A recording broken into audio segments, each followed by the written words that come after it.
So, hello everybody, and welcome back. It's been a while, and the key word for this podcast, unfortunately, is due to a number of reasons, fast and hard. So, this is a very simplified podcast, and it is another unique topic in our playlist, meaning we are not following up on the latest chapter, or the latest part of the latest chapter. We hope to get back to that in November.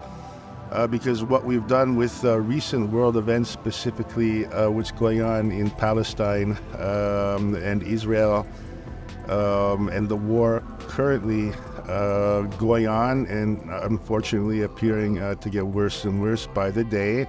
The last few weeks, we began live streaming on Twitch, talking about Deleuze and Guattari, their encounter with Palestine, and also a little bit the origin of Nomadology and the war machine in Gilles Deleuze's text, which, having gone over it, I believe that Deleuze, more than ever, the war machine is a very, very radical political concept, and I think it is more evident now today than ever as colonialism under capitalism has made a fundamental change. Colonialism is not the way it was in the 18th century with the great empires of Europe.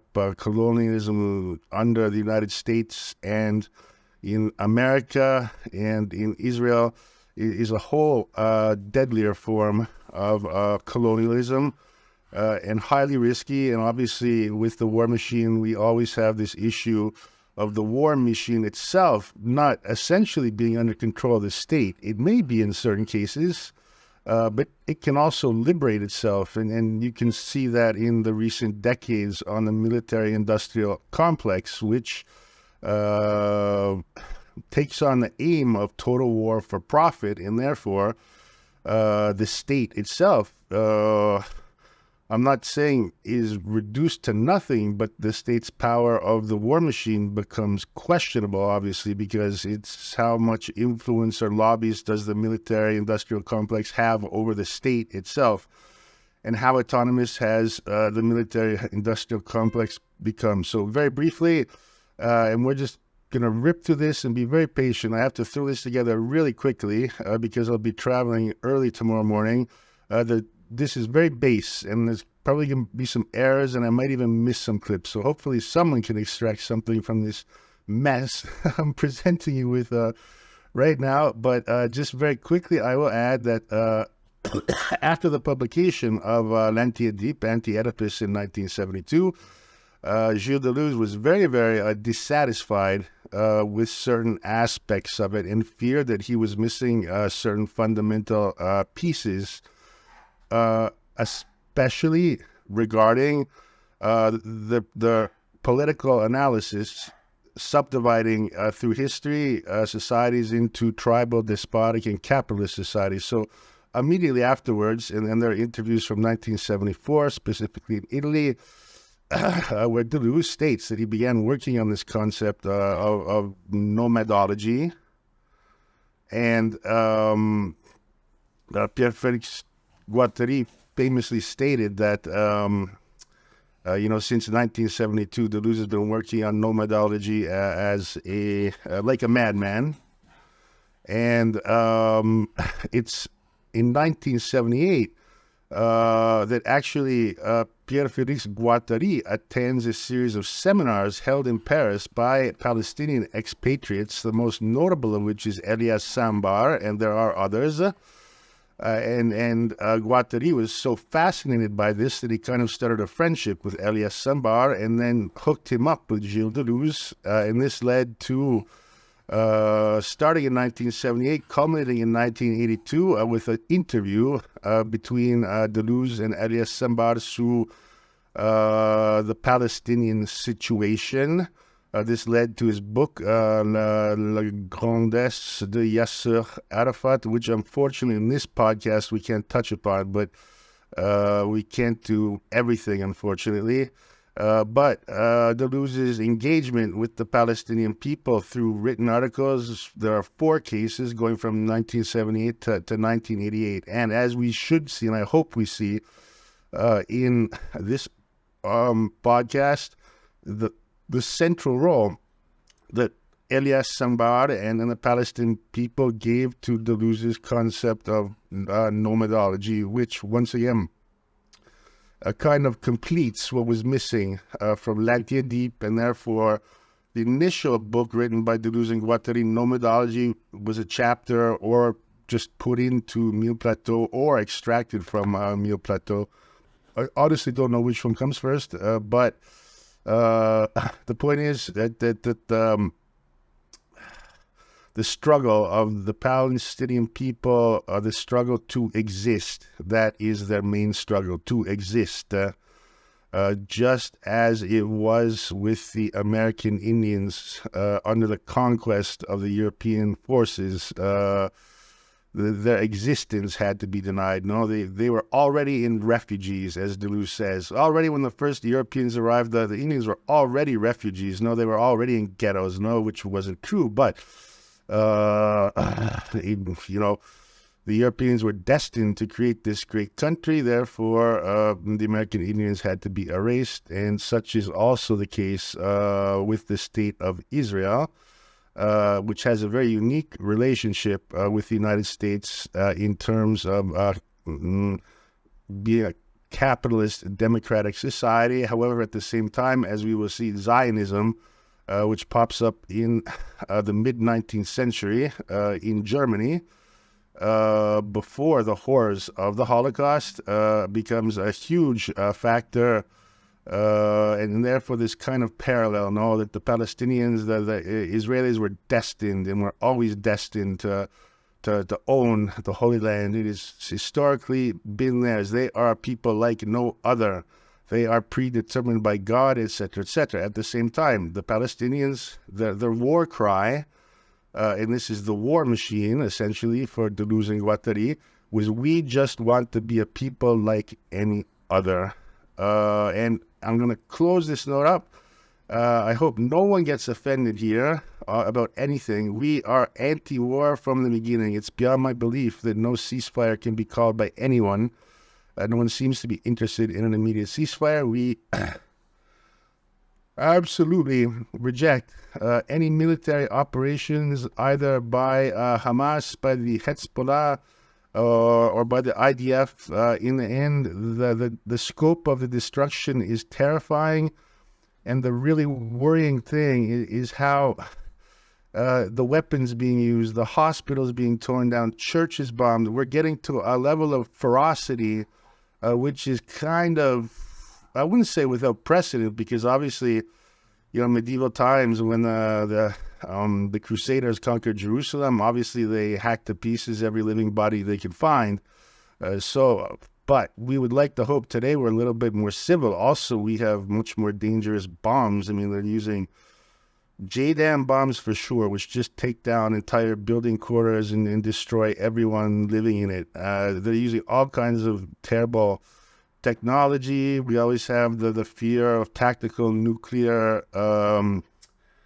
weapons, and even worse. So that is war. No, the Palestinian people are the war machine because they just want to live in peace on their land. War is the military-industrial complex, which has its own degree of autonomy and completes what Deleuze would call a negative becoming. So war itself is a negative becoming, a negative line of flight. It is a becoming because you reduce a city to rubble, and therefore you've deterritorialized that entire city, or town, or whatever. But obviously that's a negative line of flight because that is pure destruction. However, war in this case is becoming, and it is appropriated by the state. So once again, main point here is we really sincerely hope as soon as possible for a ceasefire and an end to this madness. And I hope this podcast can just give us a little bit of perspective and go a little bit further than what we're reading on, televisions and newspapers, which sincerely kind of make my stomach turn when I read most of those things. So let's move on. Fast and hard, as we said, and hope to see you back in the beginning or middle of November.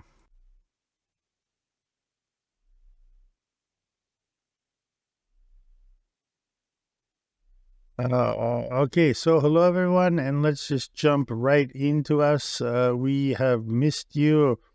I hope any of our followers might have even missed us. I think it's been 2 weeks since our last podcast on Gilles Deleuze Modeste. That should have been, I believe, chapter 3, part 3. However, I might be mistaken. Let's just go and check that out. Let's see where we left off at. That was, no, my apologies. That was Plateau, or chapter 2, part 3. I'm going to skip back to this text, and I'm just going to give you a quick update on what's going on. So, we were working on the next part of part 4 for Plateau 2. We were obviously working on Deleuze, Aeon, and Chronos, the logic of sense, and his concept of time as a multiplicity, which is very fascinating.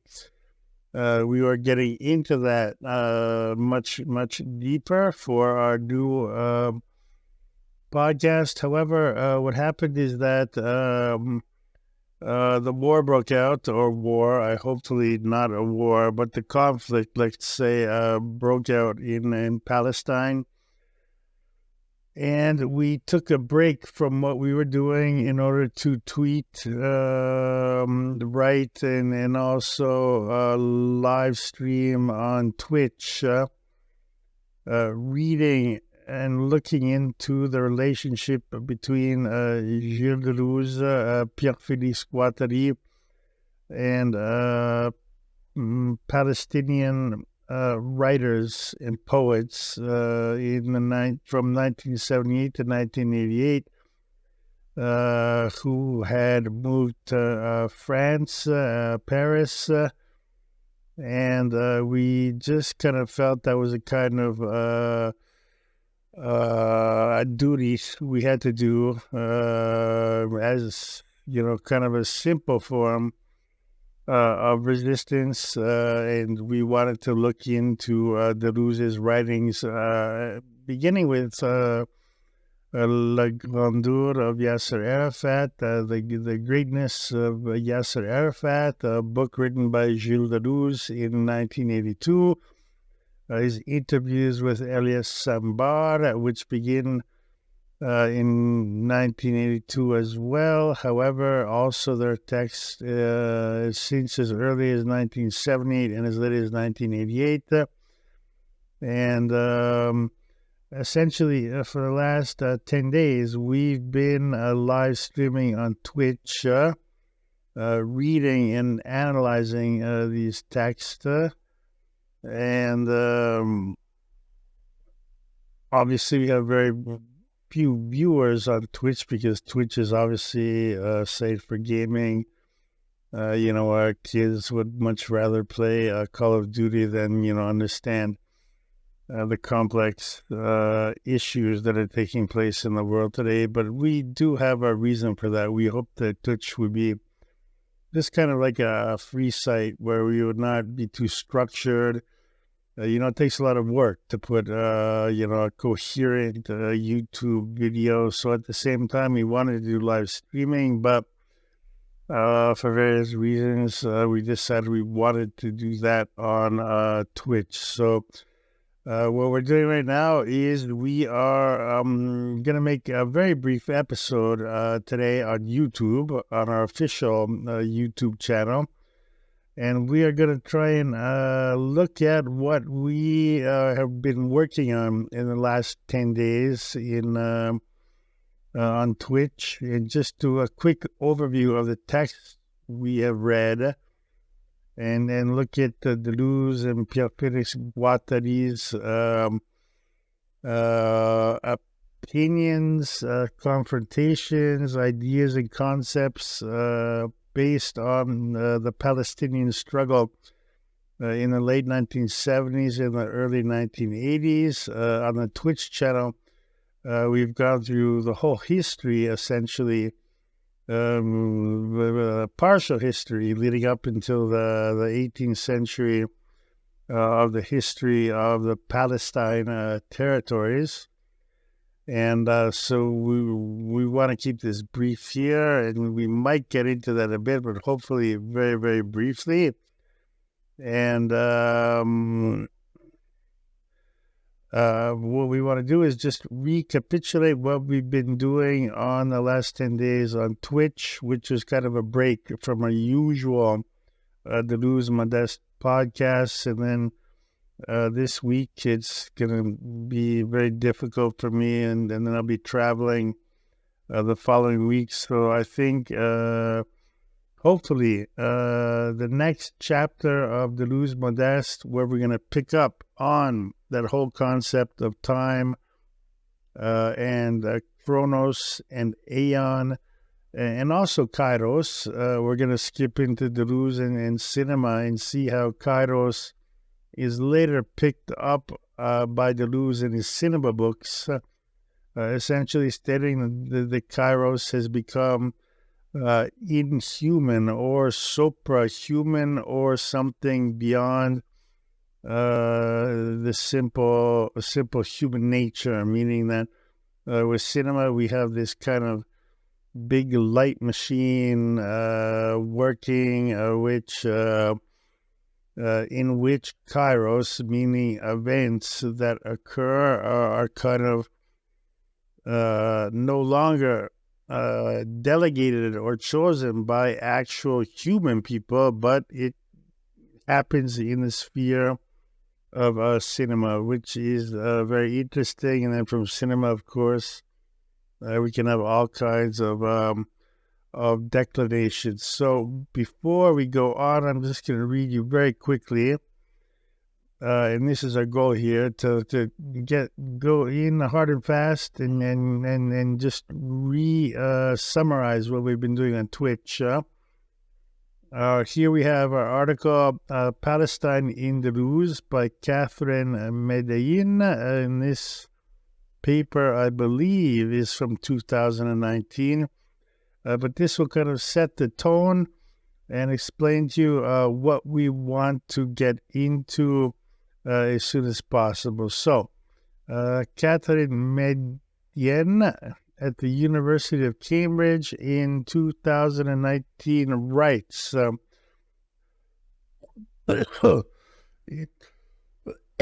my apologies, in the late 1970s and early 1980s, French philosopher Gilles Deleuze authored a series of articles in which he reflected on the formation of the State of Israel and its subsequent dispossession and colonization of Palestine and the Palestinian people. Naming the State of Israel as a colonial state, Deleuze's under-discussed texts connect Israel's program of colonization to that of the United States and the persisting dispossession of indigenous peoples. In doing so, this article argues, Deleuze offers an analysis of the development of capitalism that takes seriously its relation to colonial violence. Having called attention to Deleuze's writings on Palestine, the conclusion of this article asks why these texts have been marginalized.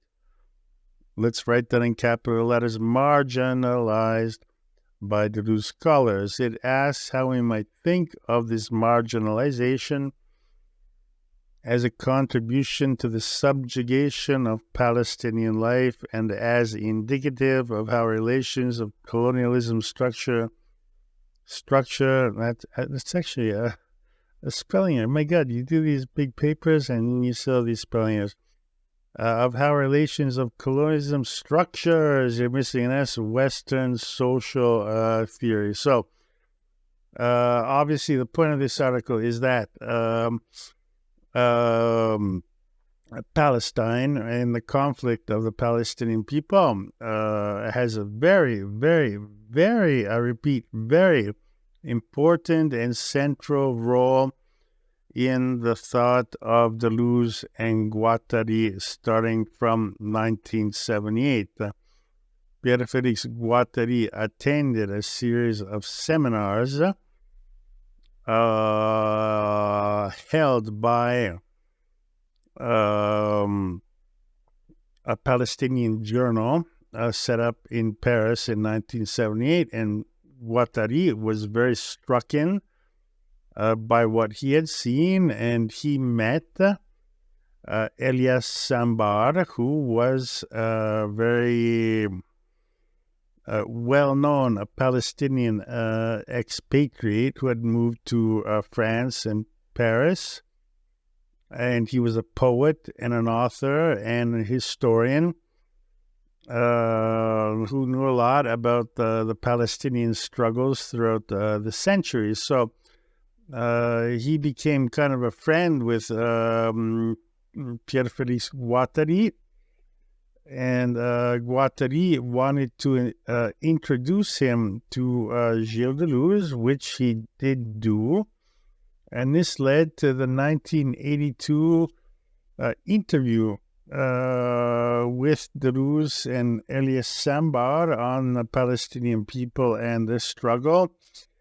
And shortly afterwards, the book by Gilles Deleuze and Guattari on Nomadology was published. So, as this introduction is stating, this link to the Palestinian people has been something which has been completely and totally marginalized by Deleuze scholars for whatever reason. It may be ignorance, very possible. It may be a cultural issue, because we know that Deleuze's popularity essentially exploded in the United States, and then, there's not too much knowledge on the history of Palestine or Israel. It might be political, because, you just can't discuss Israel, etc., etc. But, and I think we're going to start off right now with just reading the first page of Nomadology, which later gets transplanted into Plato. This is, the state against the nomad, essentially. But the fundamental point is that from a historical point of view, this was Deleuze and Guattari were absolutely inspired by Yasser Arafat, the PLO, the struggles of the Palestinian people, and this led them, based on that, to write Nomadology. So the author of this article is 100% correct that the role of Palestine has just been completely ignored in the history of Gilles Deleuze's thought and Guattari's thought, and that is a point of reflection, no?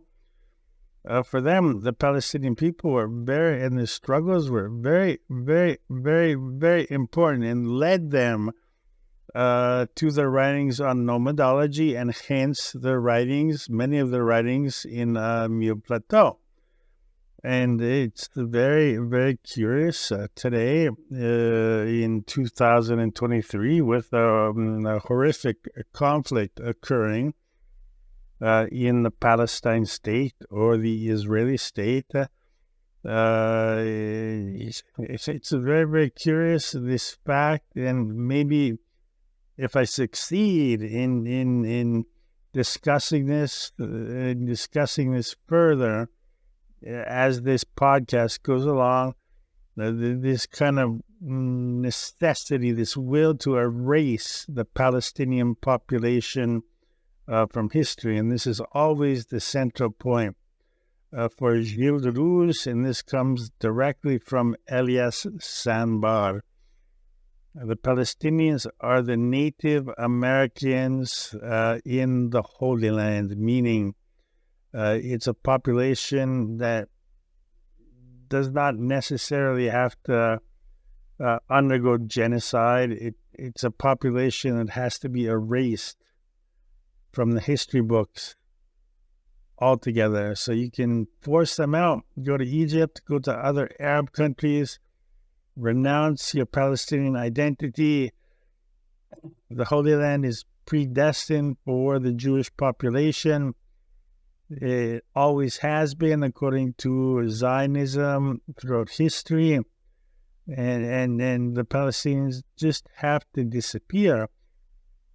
And strangely, I think this is something like so ingrained into our Western minds that we don't even, when we're reading Deleuze and Guattari on Nomadology, for example, we have no clue that the Palestinians are the central inspiration for this, because we're just used to already having considered the Palestinians as nothing, as, the same with the Native Americans. The United States had to erase them from the history books, make believe that they were, just these terrible people already there, and America, was destined to the Europeans that conquered it all, and it was like they're already in the ghetto when the the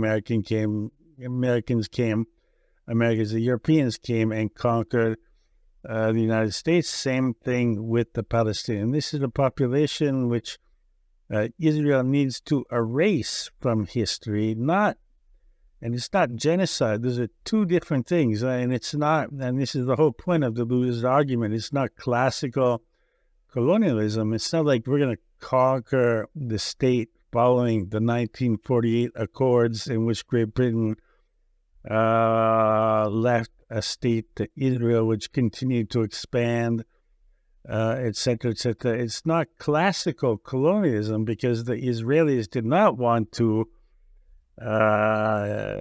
in classical colonialism, enslave the local population and use them as labor, profit from a labor force, enslave them, make them. No, Israel just wanted them to be erased from the face of the earth. And that could be by pushing them out. That could be by killing them.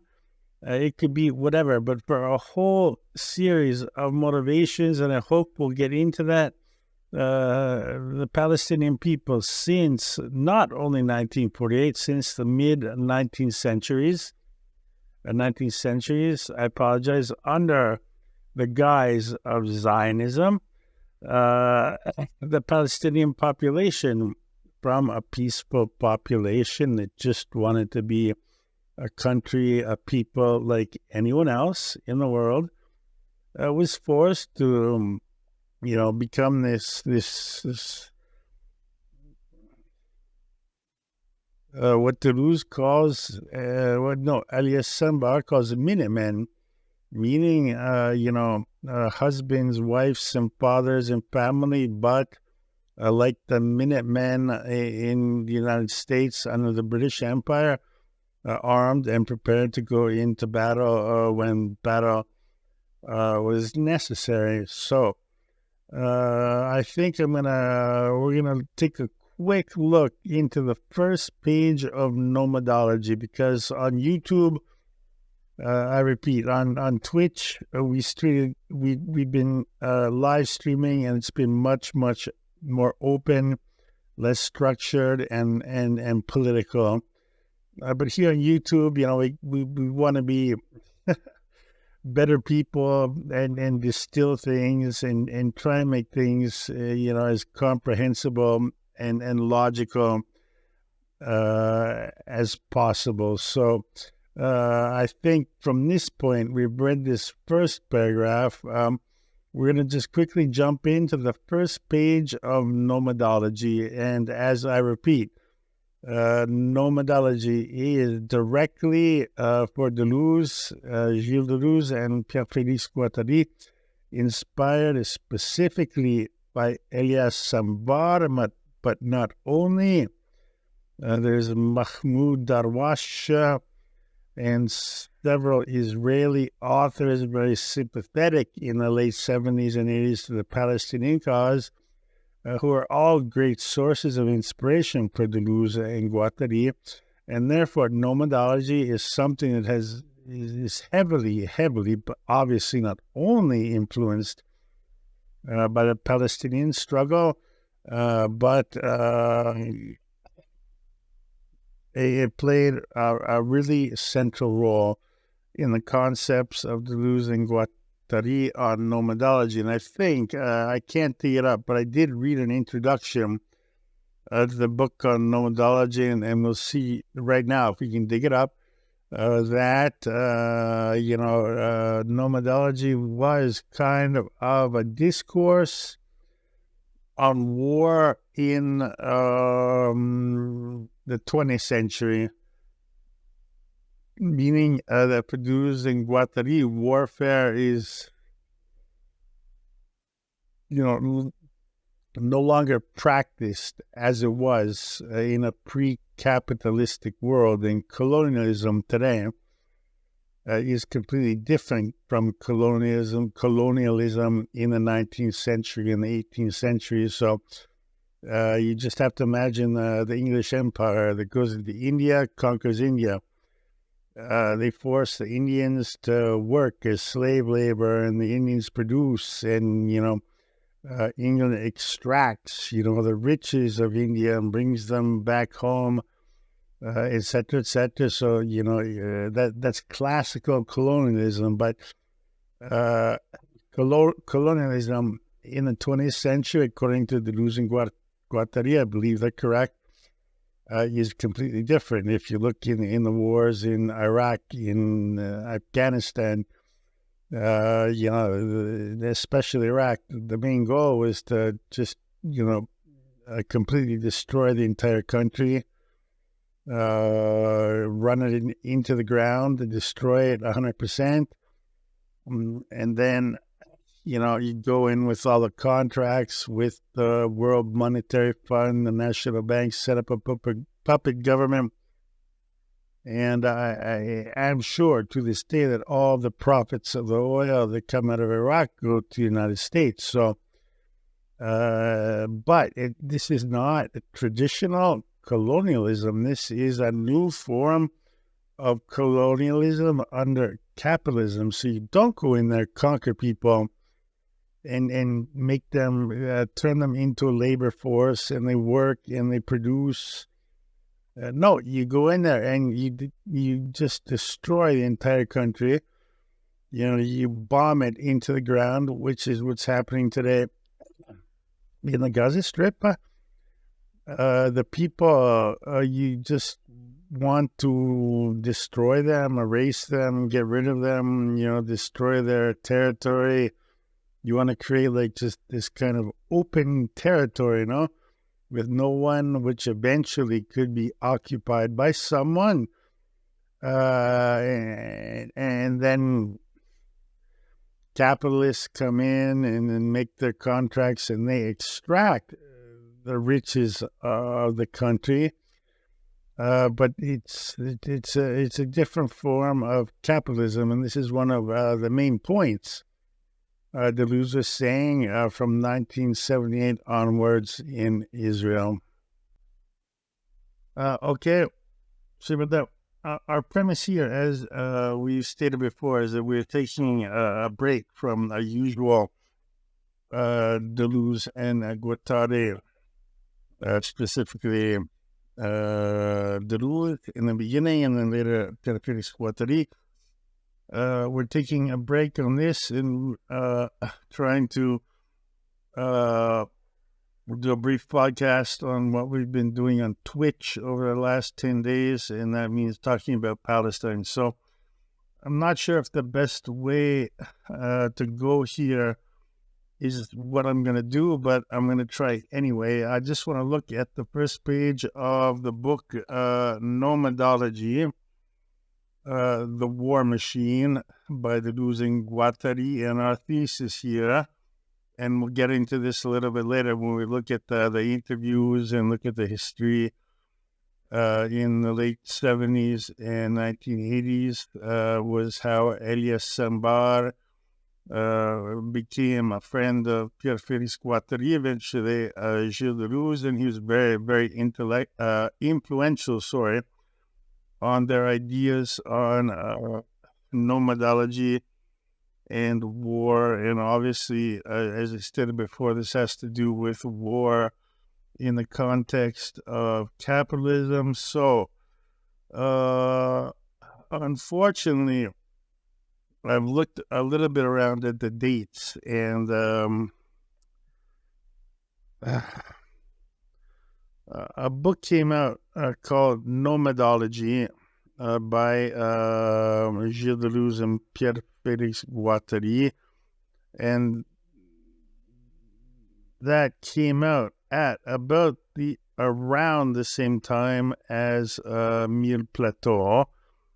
We know that, I'm looking here, Mille Plateau was translated into English by Brian Masumi in 1986 or 1987. And one question I asked myself is if Nomadology was a book written before Mille Plateau and then inserted into Mille Plateau. However, there's very little information on this. I do know that Masumi also translated Nomadology, which came out 1 year before his translation of Mille Plateau. So, in the end, it doesn't really matter because Deleuze and Guattari were working on this at the same time and became a huge part of Mille Plateau. But our thesis here is that this came out with something they worked on beforehand, specifically in regards to the Palestinian population, and we will get into that. So let's just take a look into the first part, the first few paragraphs of Nomadology, and I have originally appearing in 1,000 plateaus. Nomadology, the war machine. Gilles Deleuze, Pierre-Félix Guattari. I think we have a. Let's leave that alone. Nomadology, the war machine. Originally appearing in 1,000 plateaus. This was published in 2010. Obviously, the first English translation came out in 1986 or 1987. I repeat, it's not so important, but I'm still very curious to understand why you have Nomadology as an extract from Mille Plateau, or was Nomadology done first? I believe that's the case. But I'll look into that before this podcast is over, and hopefully we'll resolve this mystery. However, I repeat, up until now, there's very, very, very little information, and no one gives you original published dates. So, but I'm sure we can dig something up. So let's just jump into this. And keep in mind, my thesis is this is heavily inspired by Yasser Arafat, the PLO, Elias Sambar, and the struggle of the Palestinian people in the early 1980s, which obviously is occurring again in our time. Axiom 1, the war machine is exterior to the state apparatus. Proposition 1, this exteriority is first attested to in mythology, epic drama, and games. Georges Dumézil, in his definitive analysis of Indo-European mythology, has shown that political sovereignty or domination has two heads: the magician king and the jurist priest, Rex and Flamen. So let's just take, because we always want to translate as much as possible, Rex, Flamen, Flamen. Okay. So we have Rex and Flamen.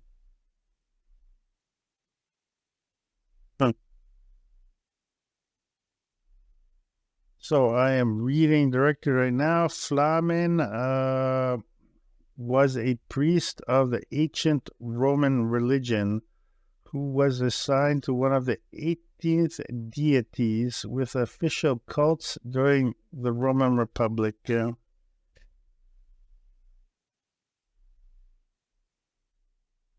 most important of these were the three Flamines, the Mayores, or major priests, who served the important Roman gods Jupiter, Mars, and Quirinius.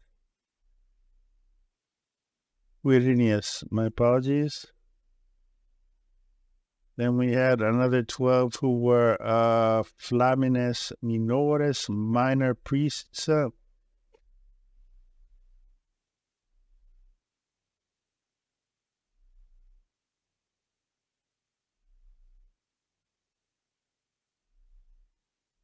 Okay, so Flamen was a priest, so we are just reiterating what Deleuze and Guattari is saying, meaning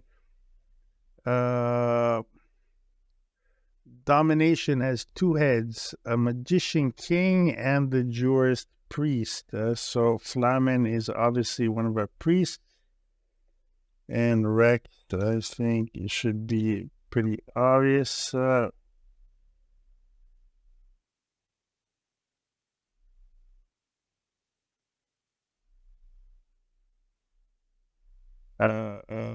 Rex comes from the original Latin king. So hang on, let's just go. Oh my God, we're in red here. I'm writing red. That's really great. Let's write Rex. As Deleuze says, Flamen.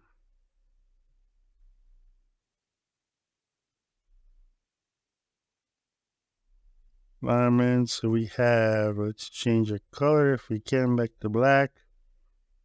We have the king, and we have the priest. Okay. So, Rex and Flamen, Raj and Brahman, Romulus and Numa. Okay, we're going to assume that these are all examples of kings and priests. Let's just take a quick look at Romulus and Numa.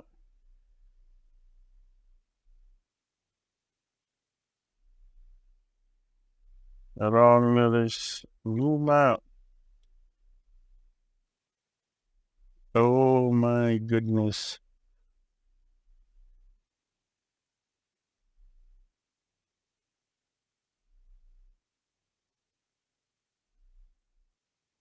Numa Pompilius, in French, Numa Pompila, Numa in Latin, Pompilius, was the second of 7 kings of the Roman royalty. So we have, what do we have? Numa is a king, Numa, and I assume that Romulus, I believe, one of the founders of Rome. Let's just look into Romulus.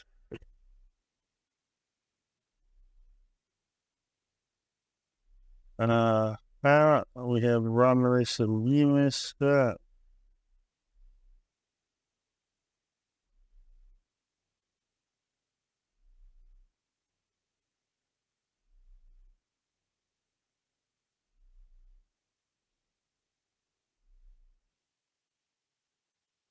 Romulus Angustula.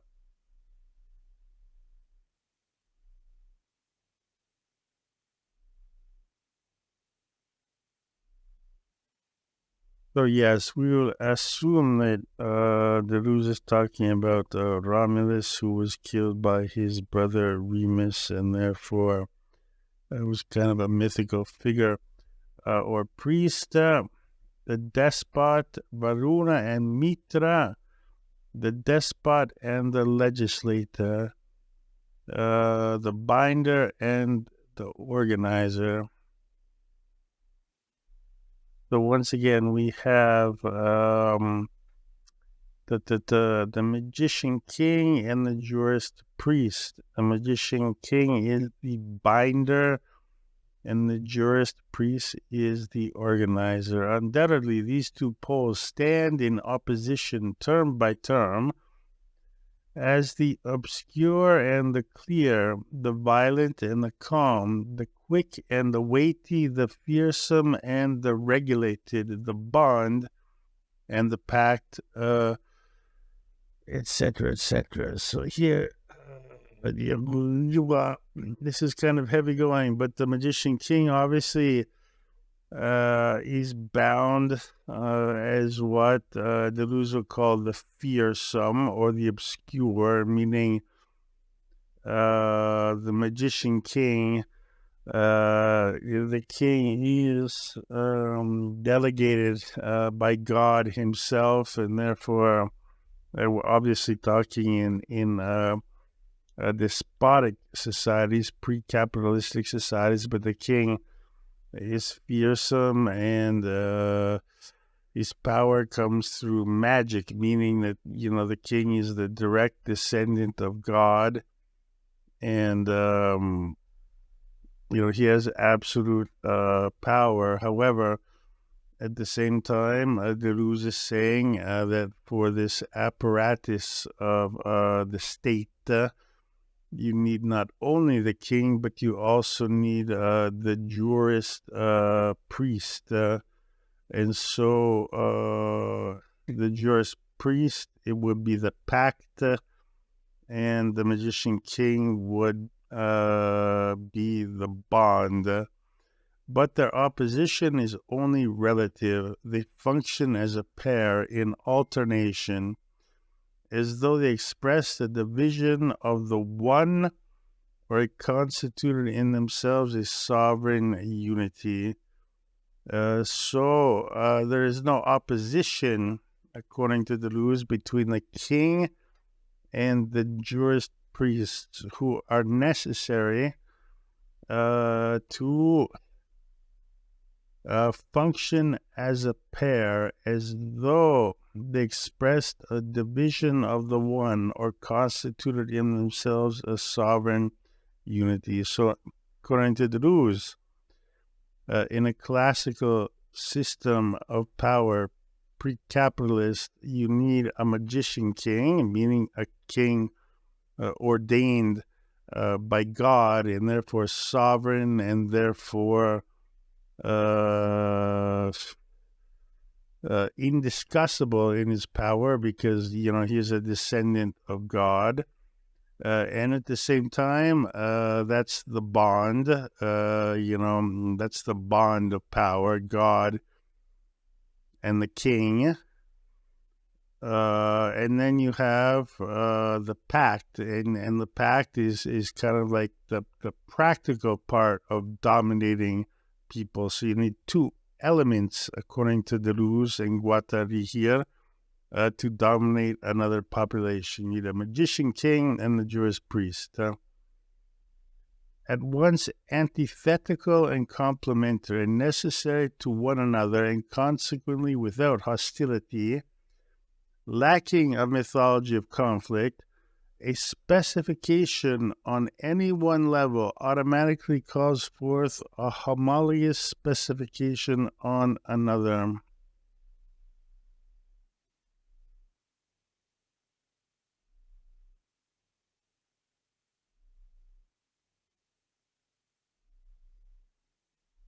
These two together exhaust the field of the function.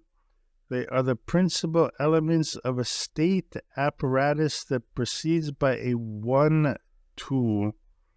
distributes binary distinctions and forms a milieu of interiority. It is a double articulation that makes the state apparatus into a stratum. Okay, so here we're getting into already kind of a complex territory here. And here we get into the double bind, and meaning, keep in mind, the magician king and the jurist priest. So the priest is a jurist. Jurist is a legal person, so the priest is a legal person.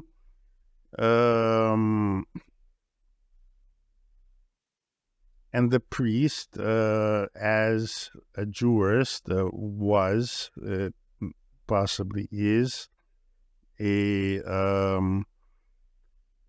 delegates the domination of the king into an interiority of the dominated population, meaning if we dominate a population and we create a state and we control the state, you need a divine king who's the magician, because nowadays we know all those kings throughout history were not direct descendants of God, but in those times they were.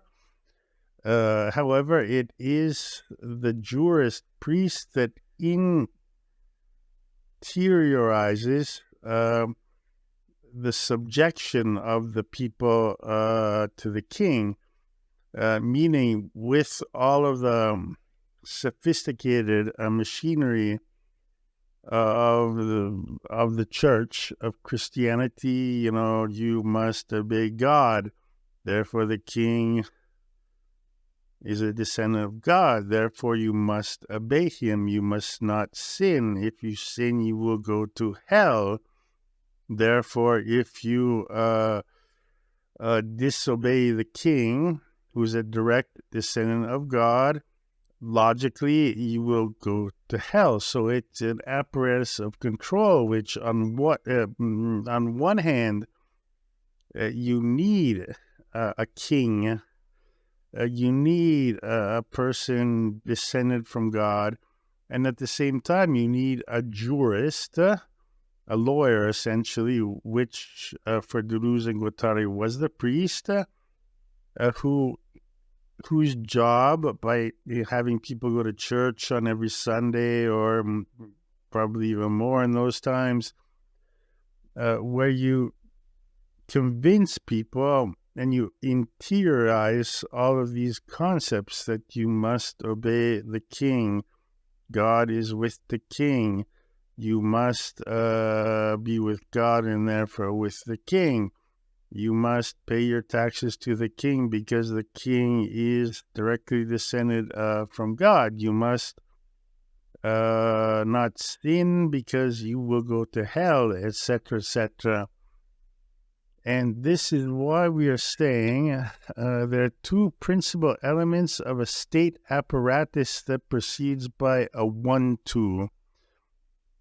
Distributes binary distinctions and forms a milieu of interiority. So once again, we are stating that the king, as a magician, is one, and he has this relationship with the two, who is the jurist priest, and therefore, as an ensemble together, they form the apparatus of state power. It is a double articulation that makes the state apparatus into a stratum. So I believe we know strata for Deleuze and Guattari are like, we have to think of the strata of the earth. That's how power works. If you conquer or dominate a people, they become stratified, meaning they believe the ideology, they believe what you are saying, and therefore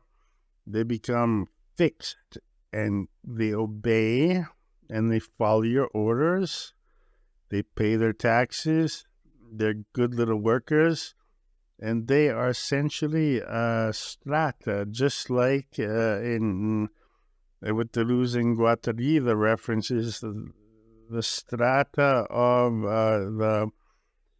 the stone, the rocks in the earth. As you go further to the center, they're all stratified. Stratified means you're fixed, no?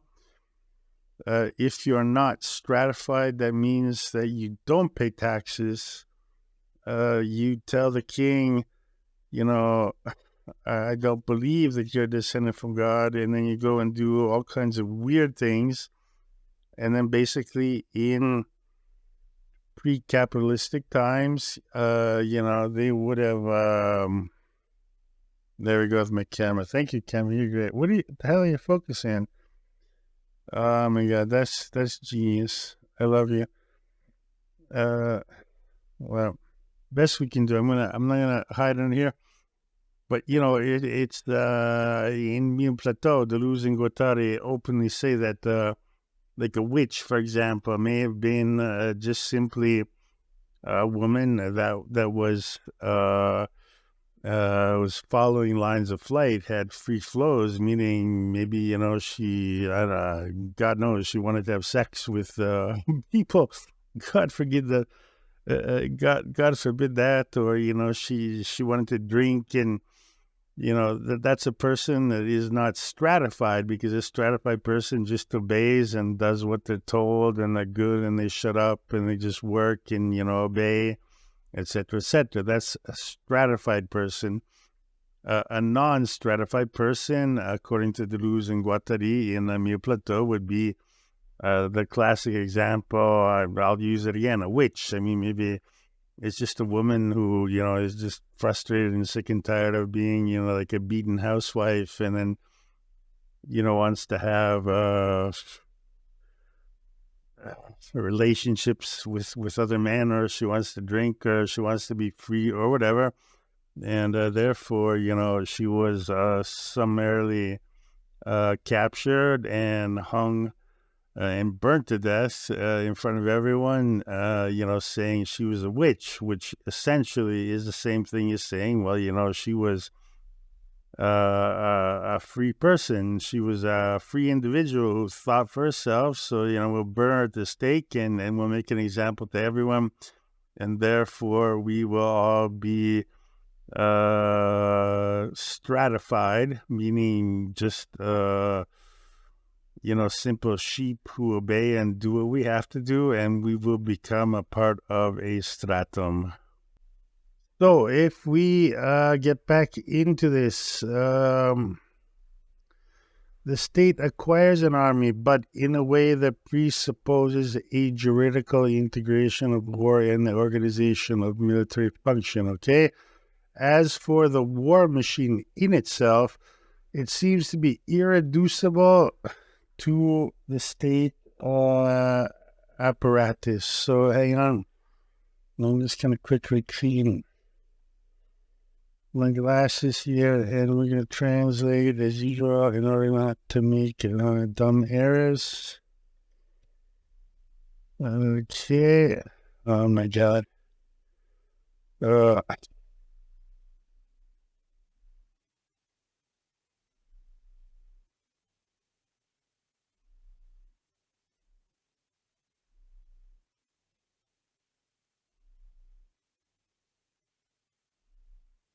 Merveilleux. Meaning English.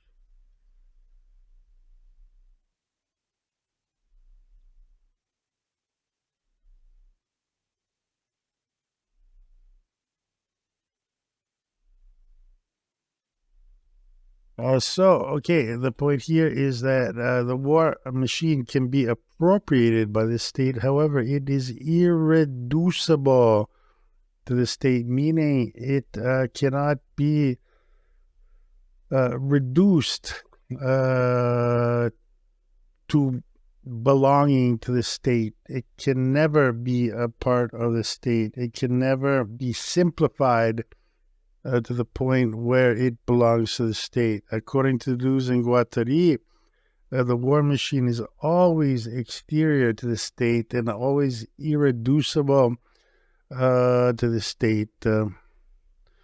to be outside its sovereignty and prior to its law, it comes from elsewhere. So the war machine comes from elsewhere.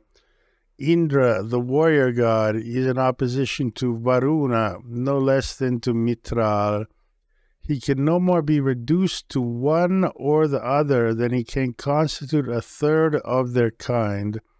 Rather, he is like a pure and immeasurable multiplicity, the pack, an eruption of the ephemeral and the power of metamorphosis. And okay, we'll jump very quickly into this, and maybe later on we'll get into it in a little bit more detail. But obviously, the point here is Deleuze is saying Indra, the warrior god, is the war machine, which is external to the state and which pre-exists the state and is irreducible to the state. Is in opposition to Varuna and no less than Mitra. So Indra, Varuna, and Mitra, this is a very complex analogy, but we have to go back to ancient Babylonian or culture in Iran, millennium ago, which was later adopted by the Indian Hindu faith. Mitra is a Hindu god. His role has changed over time. And at the same time, we have another god, Varuna, who is the principal guardian of truth and order. In the late Vedic text and the Brahmanas, Mitra is increasingly associated with the light of dawn. Mitra, that's Mitra in English, is increased with the light of dawn, and Varuna becomes associated with the evening and ultimately the night. So I do actually have an interesting text in French, which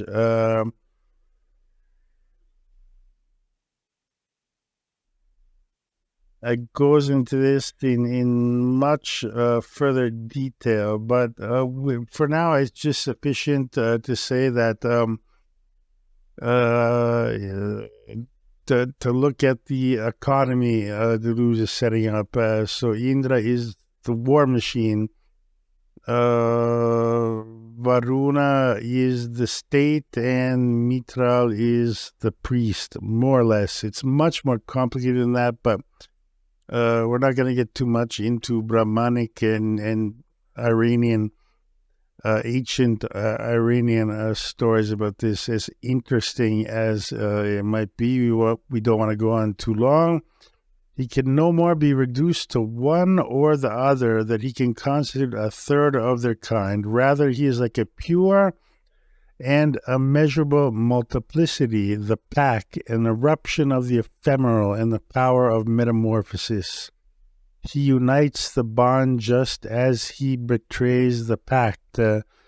He brings a furor to bear against sovereignty, a celerity against gravity, secrecy against the public, a power against sovereignty, a machine against the apparatus.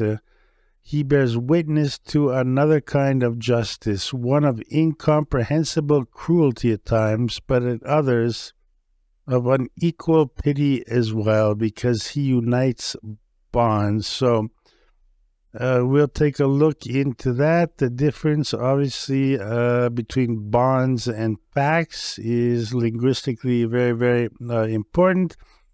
He bears witness, above all, to other relations with women, with animals, because he sees all things in relations of becoming, rather than implementing binary distributions between states. A veritable becoming animal of the warrior, a becoming woman, which lies outside dualities of terms as well as correspondences between relations. In every respect, the war machine is of another species, another nature, another origin than the state apparatus. And I will stop here with Nomadology. Obviously, we get into chess and the game of Go. Quite interesting. We know that computers today can beat any humans both in the game of chess and both in the game of Go. Not too important, but interesting to note. And we're going to take a quick look at one of the texts going back to the situation in Palestine. And we're kind of going to have to look at the parallels between the situation in Palestine in the late 1970s and the early 1980s, which obviously have not changed too much today. And we're going to have to kind of, this is just something to think about. We know the Palestinian struggle was very important for Deleuze and Guattari. However, at the same time, on their treatise on nomadology, which will be transplanted immediately into Mille Plateau, that this idea of the war machine and in this case, the Palestinian people were part of or an inspiration for the definition of the war machine by Deleuze and Guattari, because it was a people in becoming, but at the same time, Deleuze and Guattari are using the Palestinian people of a reference, but they are going, obviously, philosophically, much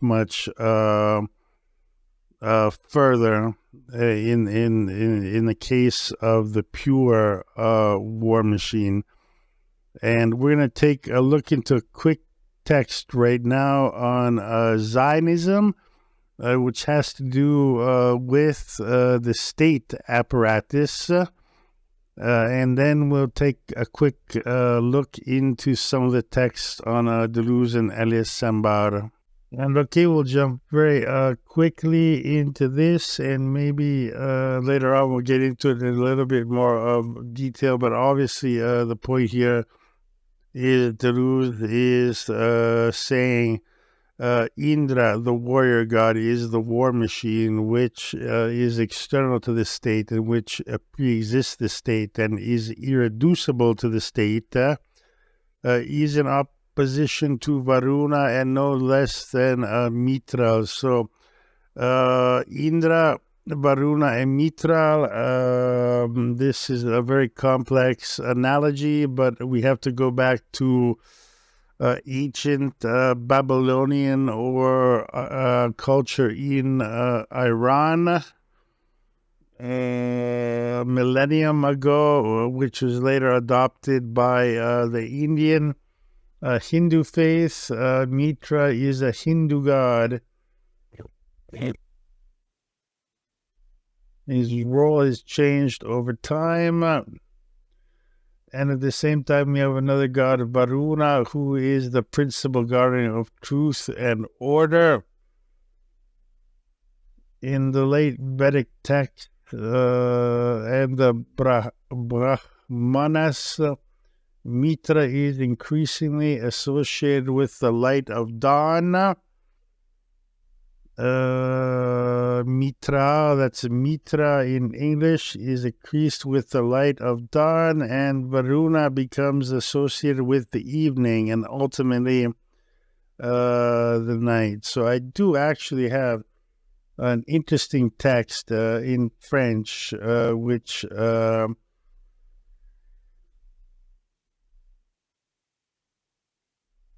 goes into this in much further detail, but for now it's just sufficient to say that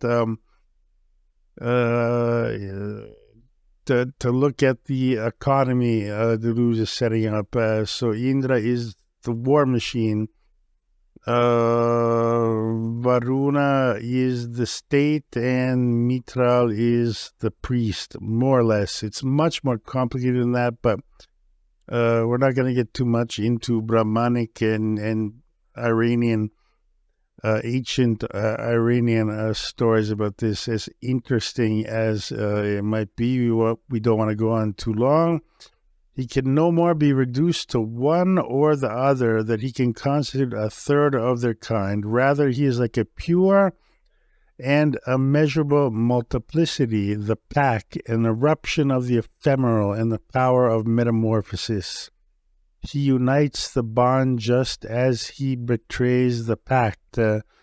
He brings a furor to bear against sovereignty, a celerity against gravity, secrecy against the public, a power against sovereignty, a machine against the apparatus. He bears witness to another kind of justice, one of incomprehensible cruelty at times, but at others of unequal pity as well, because he unites bonds. So we'll take a look into that. The difference, obviously, between bonds and pacts is linguistically very, very important. He bears witness, above all, to other relations with women, with animals, because he sees all things in relations of becoming, rather than implementing binary distributions between states. A veritable becoming animal of the warrior, a becoming woman, which lies outside dualities of terms as well as correspondences between relations. In every respect, the war machine is of another species, another nature, another origin than the state apparatus. And I will stop here with Nomadology. Obviously, we get into chess and the game of Go. Quite interesting. We know that computers today can beat any humans both in the game of chess and both in the game of Go. Not too important, but interesting to note. And we're going to take a quick look at one of the texts going back to the situation in Palestine. And we're kind of going to have to look at the parallels between the situation in Palestine in the late 1970s and the early 1980s, which obviously have not changed too much today. And we're going to have to kind of, this is just something to think about. We know the Palestinian struggle was very important for Deleuze and Guattari. However, at the same time, on their treatise on nomadology, which will be transplanted immediately into Mille Plateau, that this idea of the war machine, and in this case, the Palestinian people were part of, or an inspiration for, the definition of the war machine by Deleuze and Guattari, because it was a people in becoming, but at the same time, Deleuze and Guattari are using the Palestinian people of a reference, but they are going, obviously, philosophically, much further in the case of the pure war machine. And we're going to take a look into a quick text right now on Zionism, which has to do with the state apparatus. And then we'll take a quick look into some of the text on Deleuze and Elias Sambar. Okay, so we are jumping back into this. I believe we just ended up with the first few paragraphs, I think only two, of Nomadology, by Gilles Deleuze and Pierre-Félix Guattari. And obviously we saw the importance in the role of the war machine. And as this podcast is kind of specifically dedicated to Palestine, I think it's not so easy to decipher, but Palestine did indeed play a very important role in the war machine, according to Deleuze and Guattari. There you go. Sorry. However, at the same time, the context is much broader. It's not only Palestine, but I think in this case, we need to kind of force ourselves to think in terms of Palestine. So I'm going out on a limb here, and my big question is, Deleuze and Guattari state that the war machine is irreducible to the state, meaning that it cannot be the state. The war machine does not belong to the state. As we saw before, the state can, the state needs a king, a magician king, a king ordained by God, and a priest. And the king on the exterior enforces his power. However, the priest interiorizes the power of the king, and therefore, you are obedient. However, Deleuze and Guattari explicitly state that not only is the war machine irreducible to the state, the war machine is pre-exists the state. That's kind of a point that I've been trying to think about, and on our Twitch podcast, I did not get into this, but it's in terms of Palestine, it's an interesting question, and we're going to have to get into detail on that. So I've dug up this reference here, a paper concerning the war machine and war.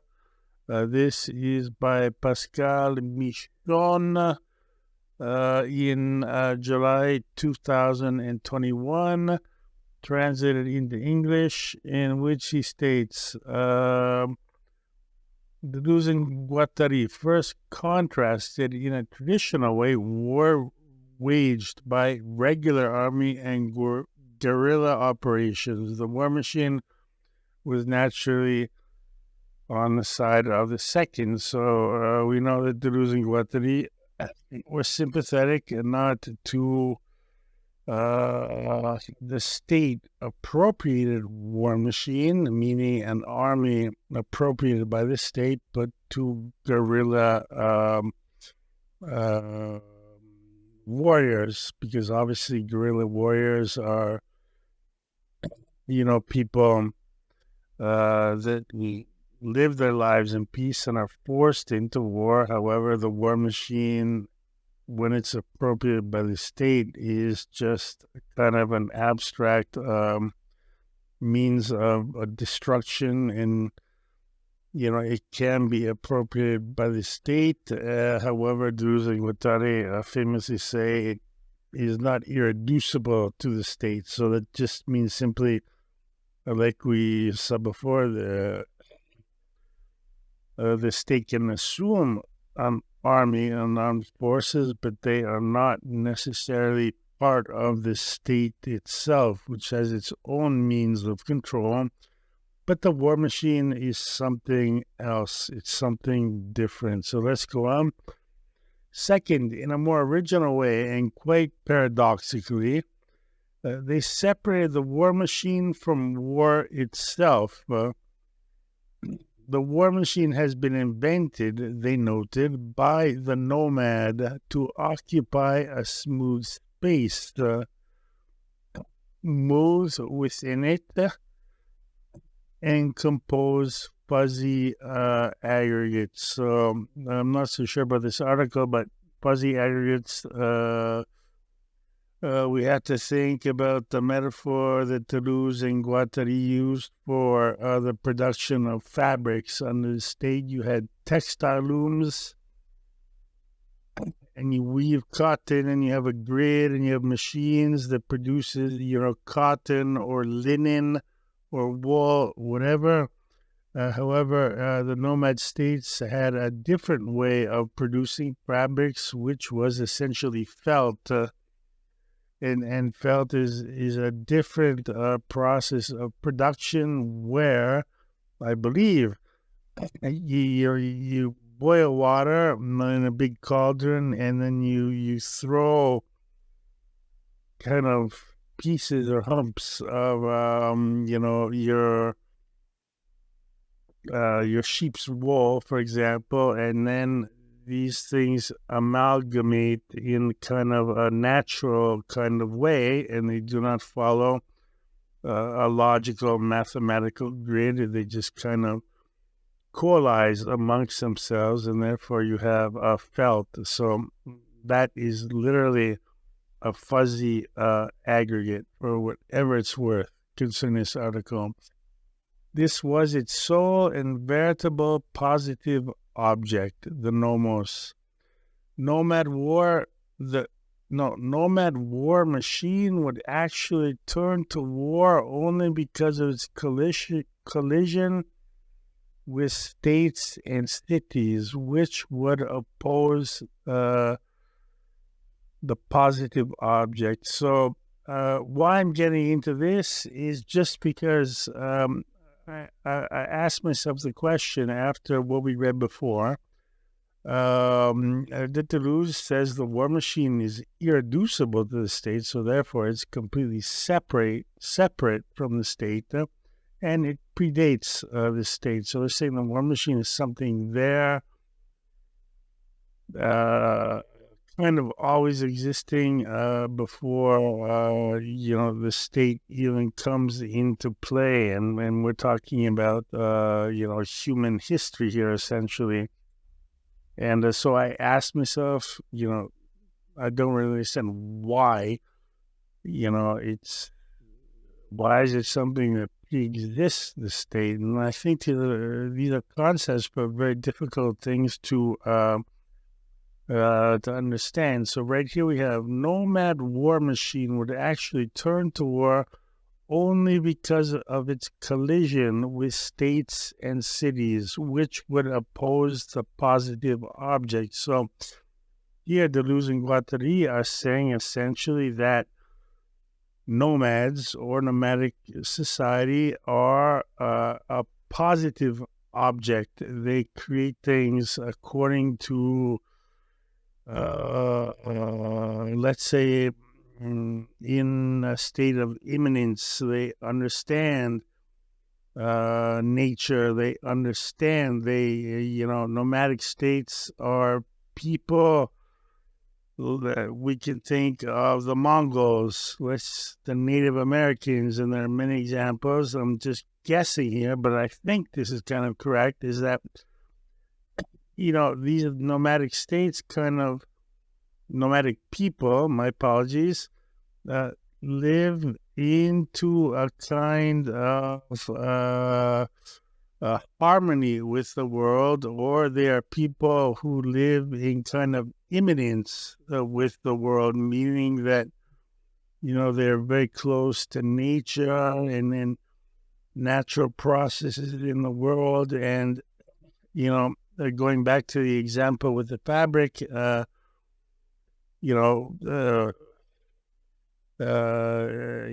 is logic imposed by man, where we make machines and then we fabricate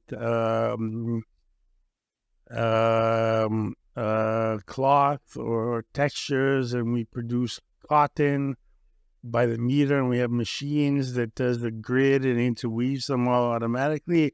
However, the nomadic populations, according to Deleuze and Guattari, had a much more direct relationship with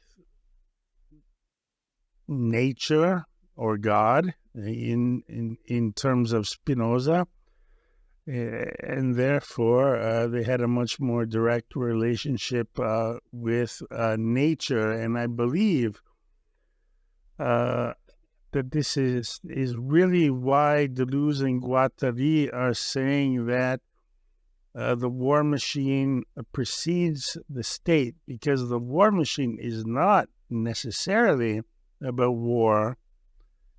It's not necessarily about killing and destroying and bombing and guerrilla warfare, etc., etc.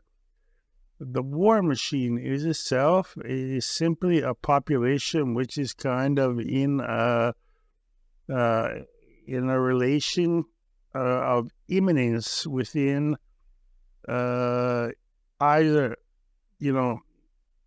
the world, the cosmos, or either in the situation in which they find themselves, and so they live in this kind of situation of immanence in which, once again, I have to go to metaphors. The American Indians. I mean, you have your tents, and then you move, and then you don't really have, with the American Indians, and there are a lot of studies on this, you don't have a state, no? You had a chief who assumed authority over his people only in times of war, but otherwise, you had a council, and there was no king, and there was no leader. It was kind of just a free democratic thing, and you move here, and then you move here, and you're kind of in a state of immanence with the world. And I truly believe that is a good metaphor for explaining this idea of that's the war machine, but the war machine is not about killing people. The war machine occurs when these people who are living in a separate system of society confront the state, and that's when the war machine turns to war. And if we have time, we should dedicate a podcast to Pierre Clastres, who was also very important for Deleuze and Guattari, especially for these ideas on nomadology and the state. And Pierre Clastres was a French writer, I believe, philosopher, who spent much of his life in South America in indigenous tribes in order to try and understand and develop an idea of these societies which are not despotic, which there was no king. They are neither capitalistic. They are kind of in a state of immanence with their territory, in their world, which is a beautiful thing. But when the state comes into play, the war machine, which I think, I'm risking it here, but I'm just going to say it's people living in immanence with their territory or the world, much like the Palestinians, much like the Native Americans, much like the native indigenous people of South America. And it's only when they confront the state, which is a different form of society, that's only when the war machine turns to actual war and warfare, because there's a real battle between the state, which is about power and subjecting people, and there's a real battle between people who just live in peace and in harmony with the world. don't want to go to war, but when the state comes in, the war machine is forced to enter into a state of war. At least that is how I read it. And I honestly don't believe it's too far from the truth. It's not perfect, but I think this is pretty much close to being true, at least according to the interpretations of Deleuze and Guattari. So, if war necessarily results, it is because the war machine collides with states and cities as forces of striation, meaning cities, opposing its positive object. So once again, for Deleuze and Guattari, the positive object is the people who do not live as striated people, the people who live outside of the state. I'll give you a quick example. I just watched, it was a very good film by Mel Gibson.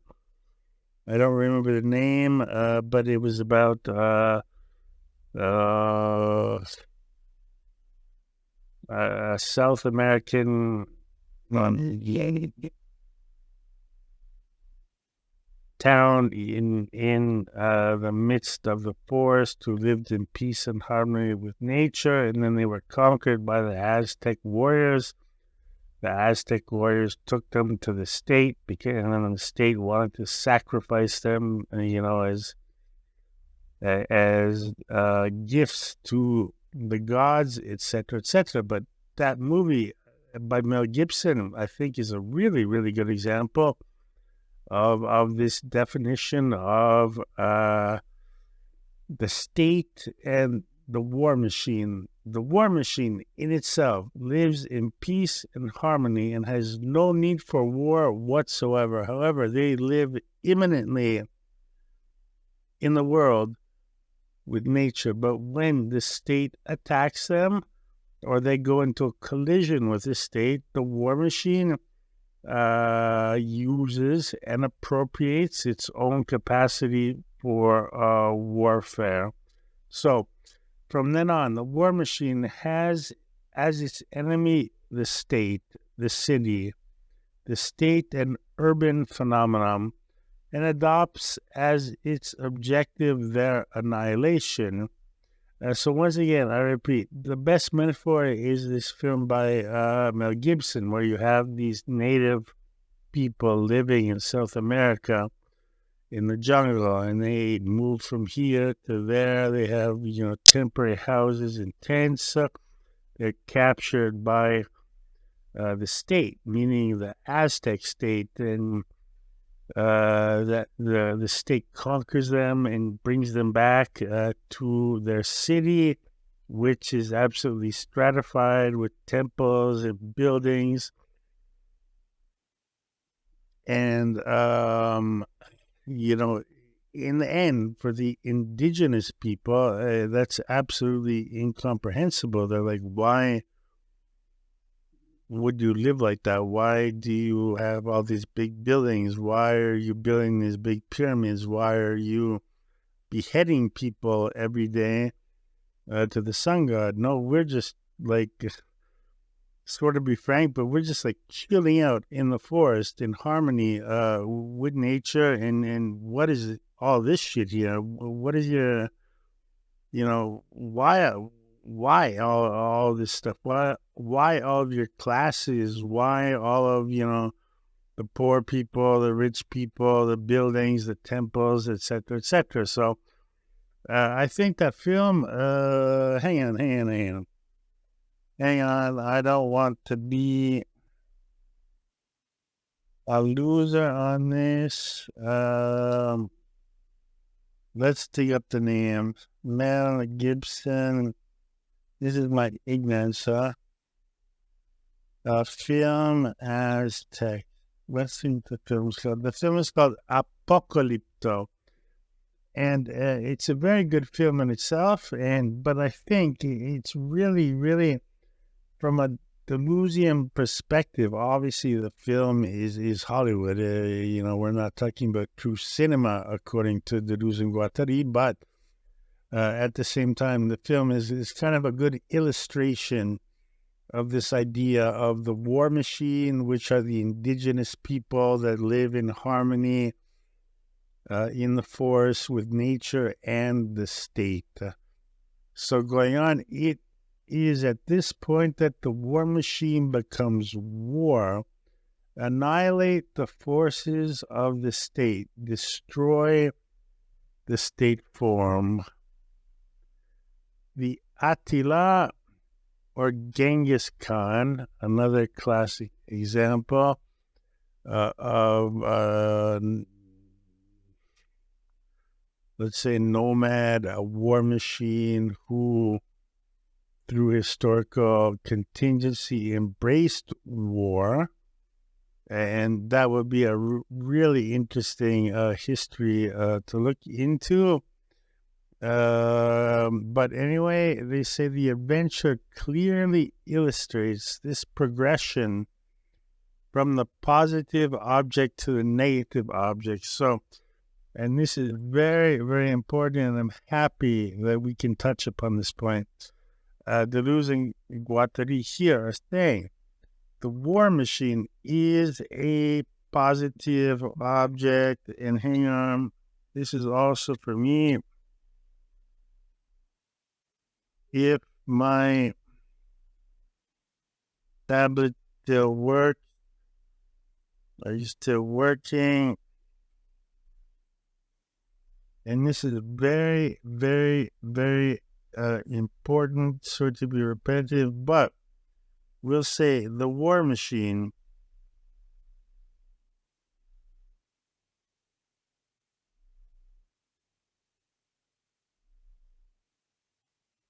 in itself is a positive object, meaning people living in a state of peace, and the reference here is to what's going on in Palestine, but also living in a state of immanence with the world, therefore not having a hierarchical society which is implicit within the state. The state needs to have a leader, a king, it needs to control people, etc., etc. No. And I think this has a lot to do with both, the more I'm thinking about it, with Palestine and also Pierre Clastre, looking into these indigenous populations which had societies but without the state, meaning that there was no top-down authority, there was no hierarchy. The Native Indians were and I've read a lot about this. I mean, they were famous. I mean, the chief was only given authority to command his people in times of war. Otherwise, I mean, it was just kind of like democracy is a strange word, but it was just kind of a free society in which the council would decide on things, and the chief had no powers. However, when you went to war, the chief assumed full powers, and that technically, and I believe according to Deleuze and Guattari, that is not the state. The state is completely different. The state has a leader. Everyone has to be subjugated to the leader. Everyone has to obey the leader. It has to be interiorized by way of a priest, and you have to have, the king magician who is ordained by God, to be the leader, etc., etc. So, but I'm going to finish this up.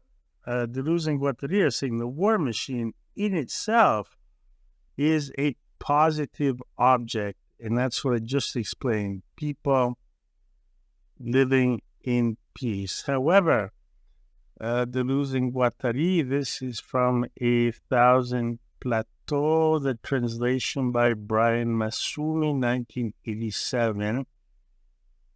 Holy shit. It took 7 years to translate this book. That is totally crazy. But the positive object, when the war machine,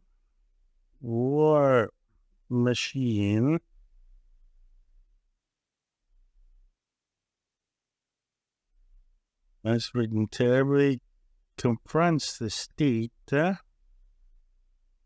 according to Deleuze and Guattari and Brian Masumi's translation, it passes to a positive object,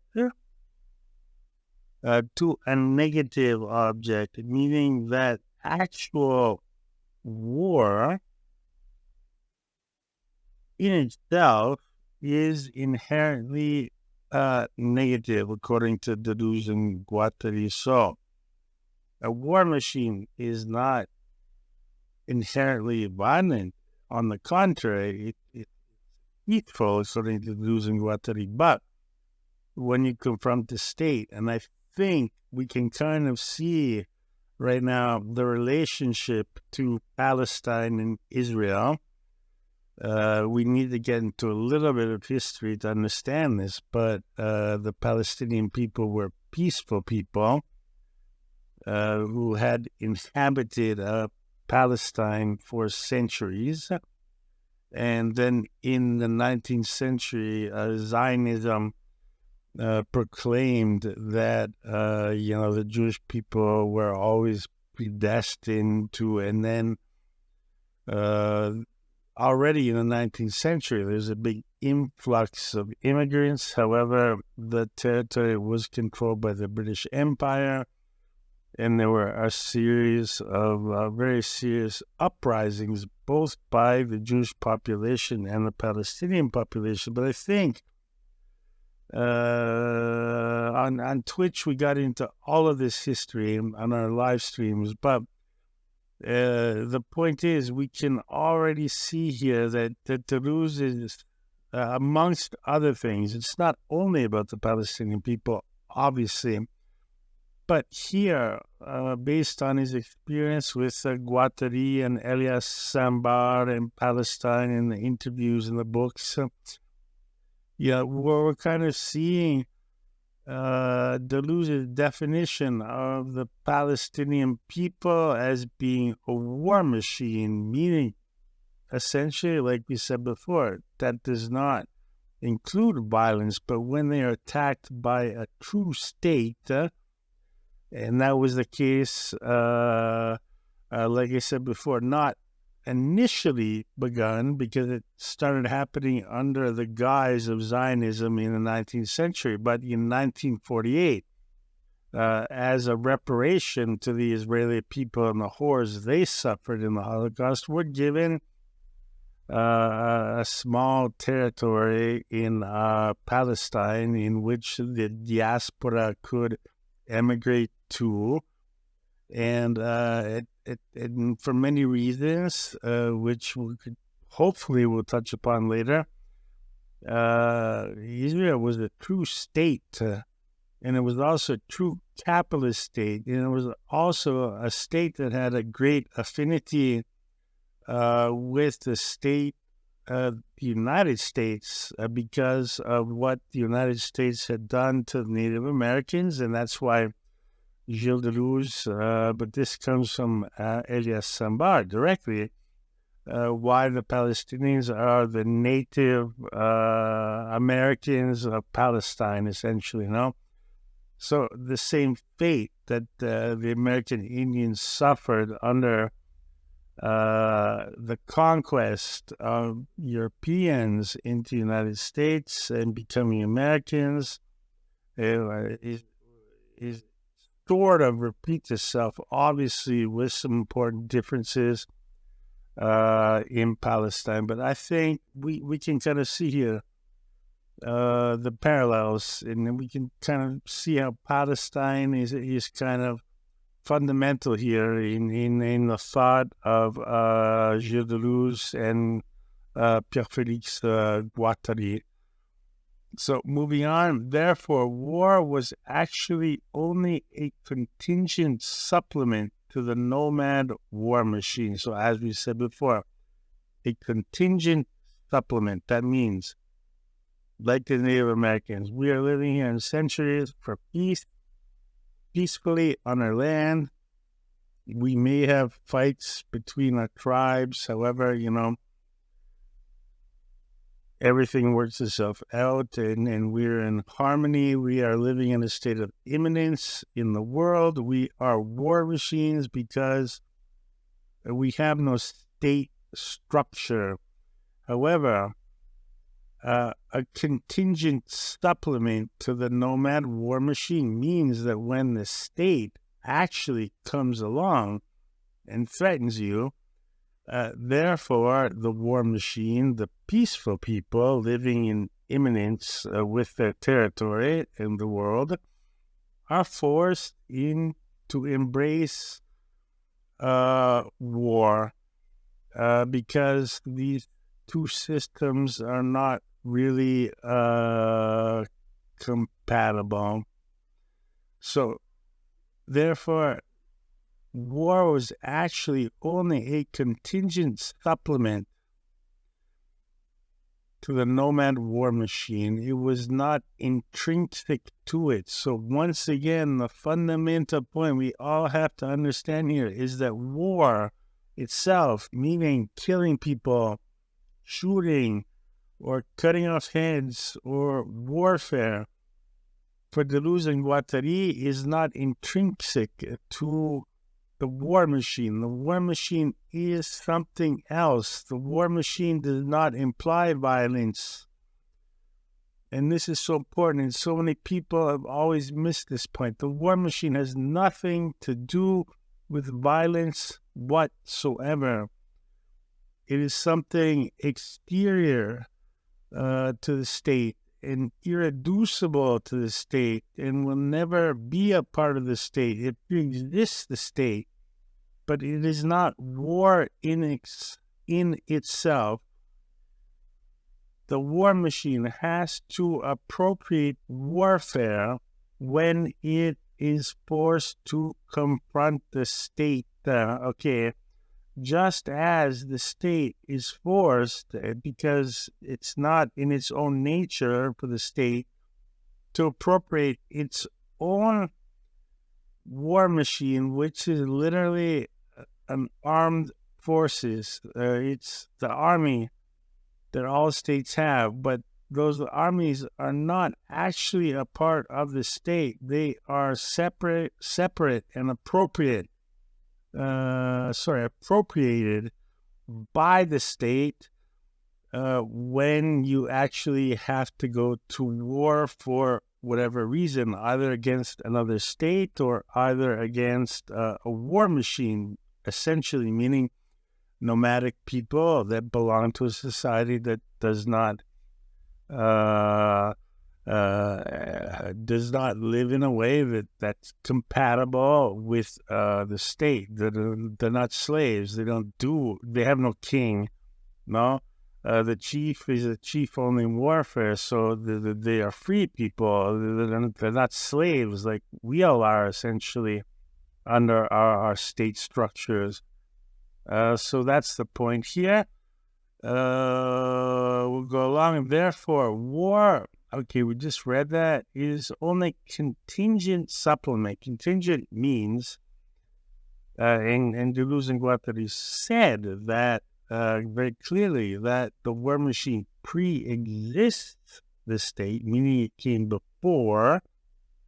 And what that simply means is that in human history, the original populations, the original people, 10,000, 12,000, 15 years ago, did not have a state. They lived kind of, in these group or societies which are pre-state. They had no pyramids, no massive buildings, no, that all comes later with the state. But this is the point. The war machine, meaning just people that want to live in peace in a condition of immanence with the world, pre-existed the whole state structure, which comes later. So that's why they say that war is contingent for the war machine, because contingent means it just occurred by chance. So when the first nomadic populations were forced to confront the state, they had to assume a role of warfare to defend themselves. But that was contingent because,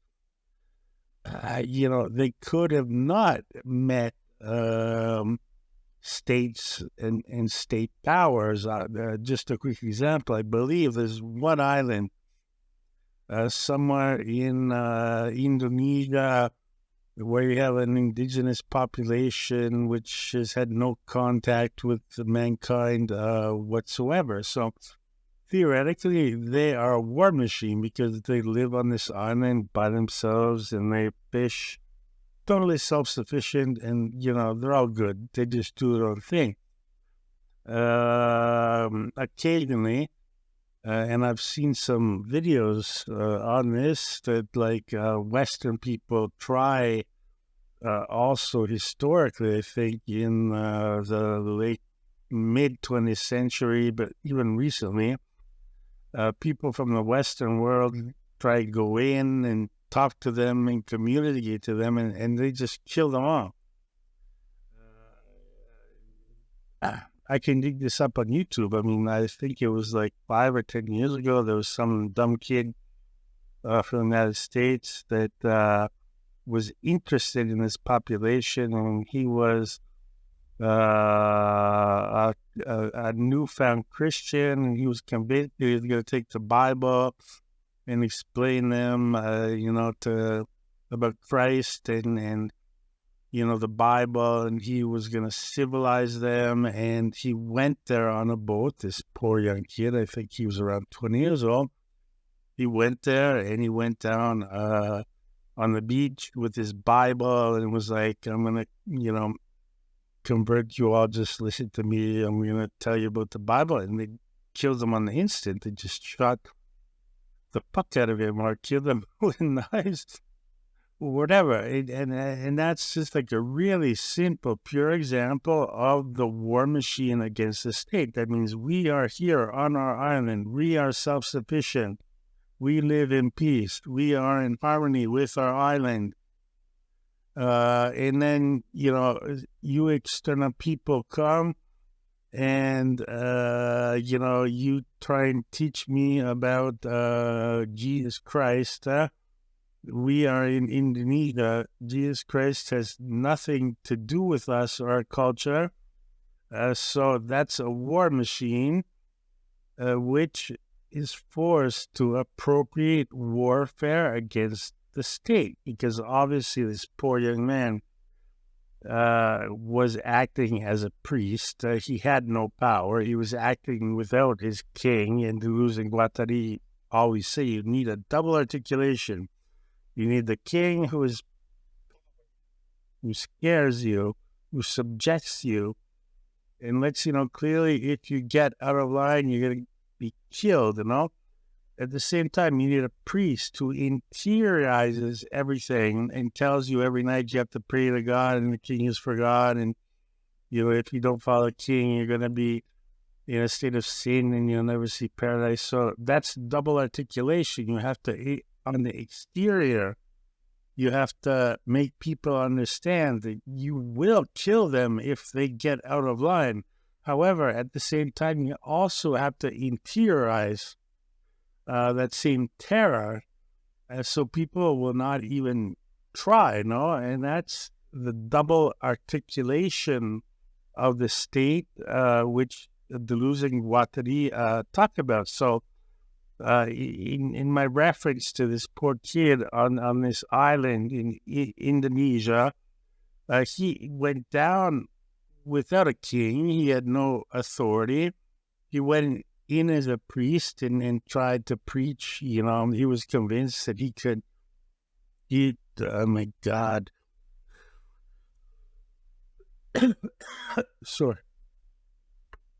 Dumb kid, but he was young and naive, and he was convinced that he could teach Jesus to this population because he was the born-again Christian and truly believed it. He was indoctrinated, and he went onto the beach and got off his boat, and they just killed him instantly. And that's like I said before, a very rough example of the war machine, meaning that those indigenous people on that island in Indonesia were the war machine. The war machine is simply people who live in peace, that live in harmony with their surroundings, the world, nature, etc., etc.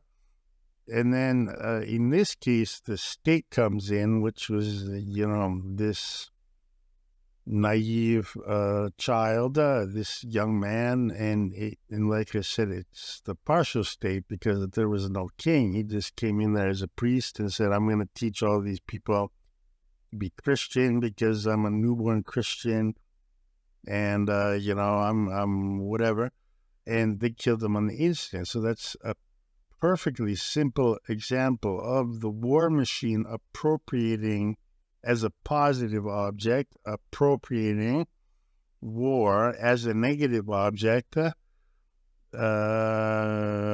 due to contingencies when they have to confront the state. So it was a contingency, the fact that this dude, this poor guy, I believe he was American. He discovered Christ when he was young, and he was convinced that his mission was to convert people in the world, just like in, Spain in the 16th and 17th century in South America. And he was convinced, and I mean, the guy was probably good and did have good intentions. He got killed on the spot, and that's not cool, obviously. That's not good. But however, it's a very simple example of how the war machine appropriates war as a negative object and just essentially attempts to destroy the state at any and all costs. So I think explaining in that way, there's a certain depth and richness to this here. It's just not about dumb indigenous people and oh my God, those guys don't have iPads or they don't know about TikTok. No, the Deleuze and Guattari are talking about a really, really deep level here of the war machine and how it's forced contingently to take on war, which is destruction, which is a negative object. So like in that case, that kid that went there on a boat convinced that he could, convert all these barbarians, into being good, faithful Christians, that's contingent. Because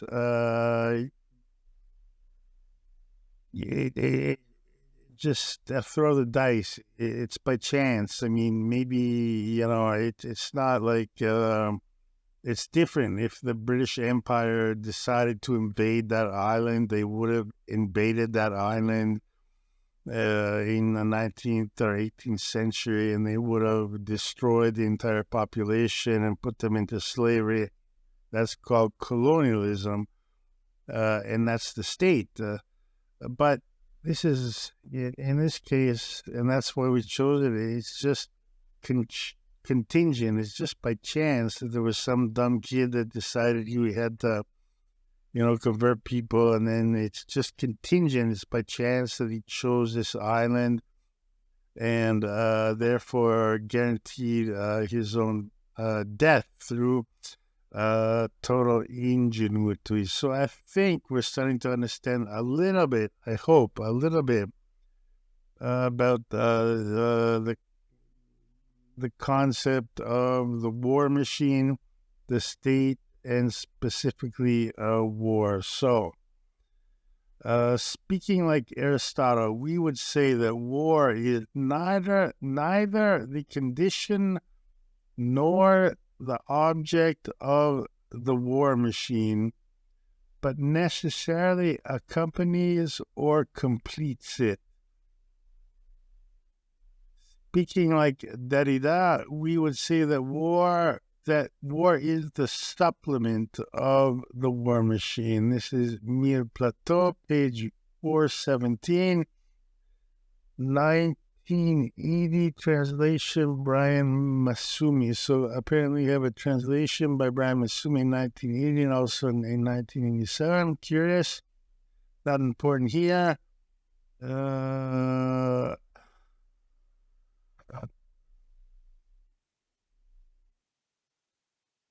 The war is neither the condition, as we said before, nor the object of the war machine, but necessarily accompanies or completes it.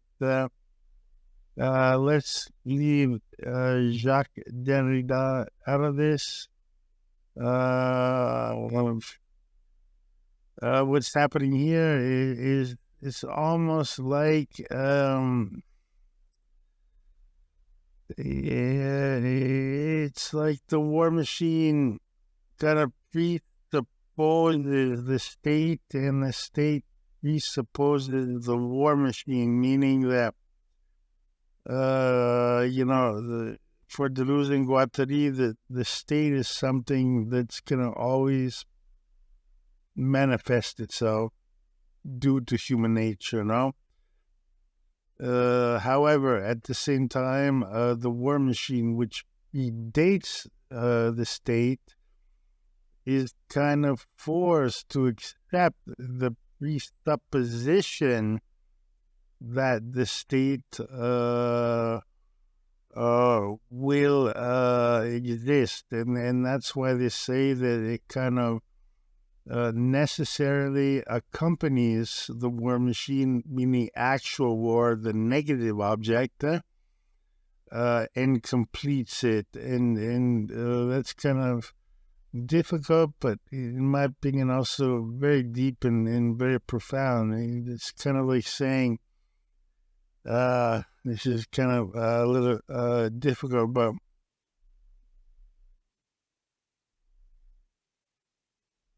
it's like the strata, no? It's like if you think about lava, or if you think about all the rock formations in the earth, which are strata, no? Those all come from extremely violent, explosions and volcanoes from millions of years ago, and now they kind of exist just as simple pieces of rock. As strata, so that might actually be a good metaphor, where it's kind of if the volcano is spewing out all of that lava 10 million or 15 billion years ago, it was kind of the war machine, because it was in a state of movement, in a state of becoming, in a state of flux, in a state of flow. And after 15 billion years, we have maybe a geological strata, which is 30 kilometers deep, which can be analyzed this way. And then we have all kinds of strata, which are fixed things, which result from their original occurrence. So I think what Deleuze and Guattari are saying here is that obviously originally the war machine or people existed kind of in a state of immanence with nature and harmony with nature. However, due to many reasons and also human nature, there's always a tendency to stratify things or create a state where the strongest person becomes the master, and then you have a class society, the master becomes the king, and then you have the lesser people, and you have the noble people, blah, blah, blah. Everything becomes very hierarchical and binary, and there's a whole series of codes which determine the power of the state. So that very fact that the state could exist is kind of presupposed by the war machine, even if it predates the state. Once again, if you understand Deleuze always said, you always start with two. You never start with one. This is part of the interviews with Claire Parnet on YouTube. You can actually dig this up very easily, in which the Big Bang, they talk about the Big Bang, and Deleuze says, no, the Big Bang for me is wrong because you start with one. There's nothing, and then there's one thing, and that becomes everything. Deleuze says everything begins with two things, And so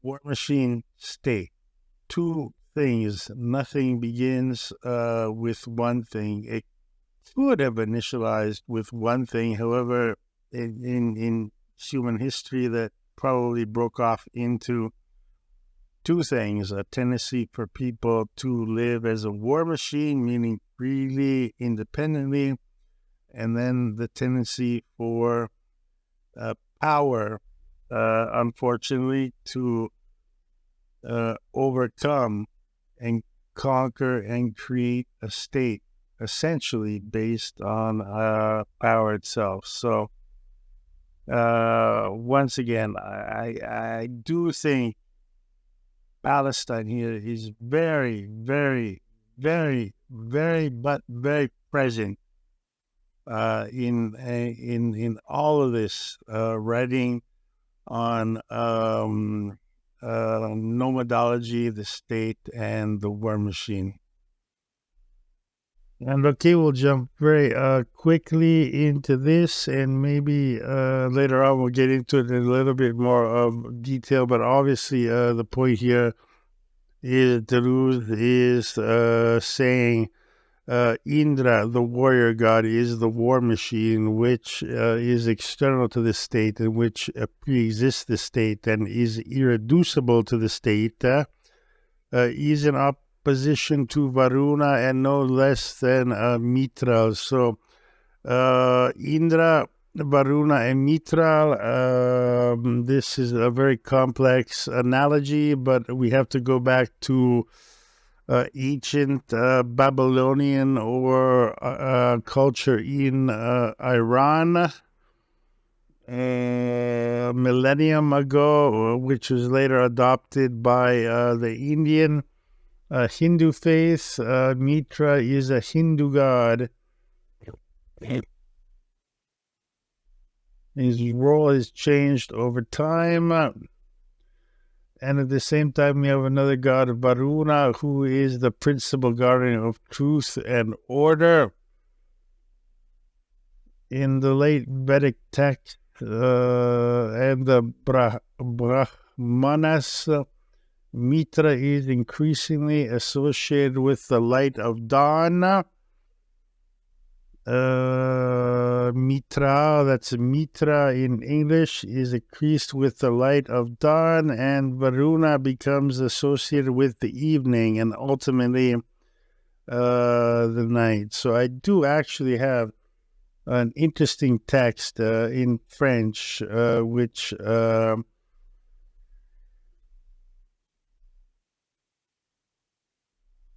goes into this in much further detail, but for now it's just sufficient to say that to look at the economy Deleuze is setting up. So Indra is the war machine. Varuna is the state, and Mitra is the priest, more or less. It's much more complicated than that, but we're not going to get too much into Brahmanic and Iranian, ancient Iranian stories about this, as interesting as it might be. We don't want to go on too long. He can no more be reduced to one or the other, that he can constitute a third of their kind. Rather, he is like a pure and immeasurable multiplicity, the pack, an eruption of the ephemeral and the power of metamorphosis. He unites the bond just as he betrays the pact.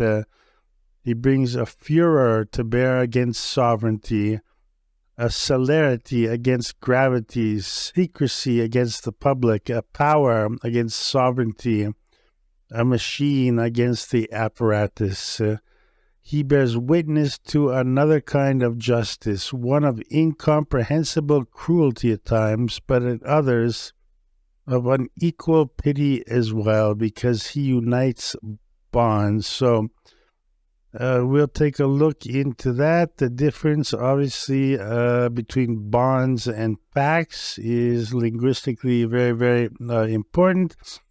He bears witness, above all, to other relations with women, with animals, because he sees all things in relations of becoming, rather than implementing binary distributions between states.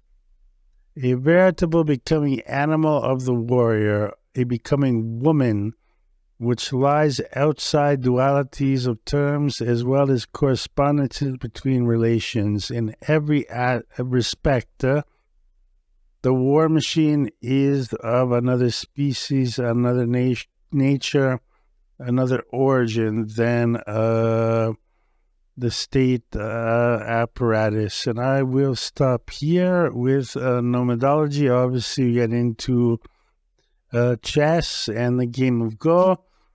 Quite interesting. We know that computers today can beat any humans both in the game of chess and both in the game of Go. Not too important, but interesting to note. And we're going to take a quick look at one other text going back to the situation in Palestine.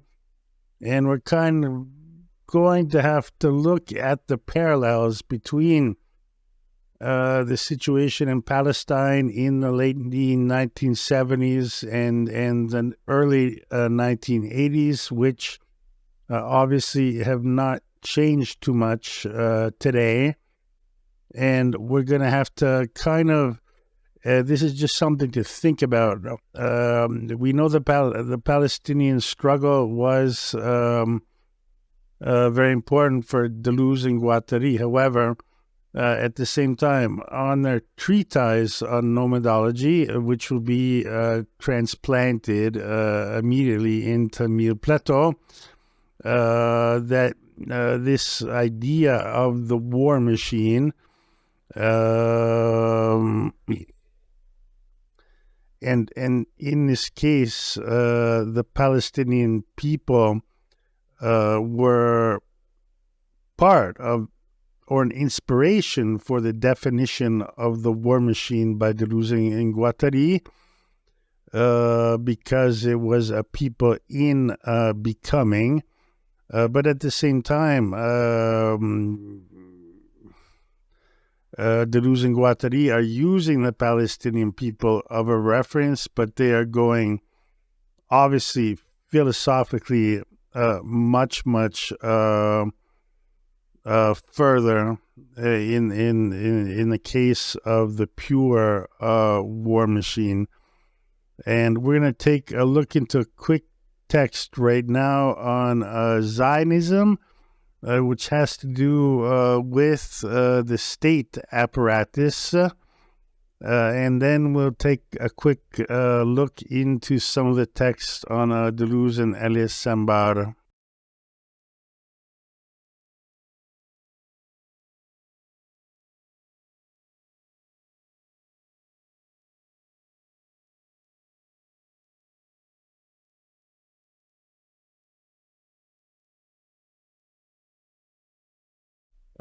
Okay, so we're going to push a little bit further into this article on the war machine. I think it should be clear by now that according to Deleuze and Guattari, the war machine in itself is kind of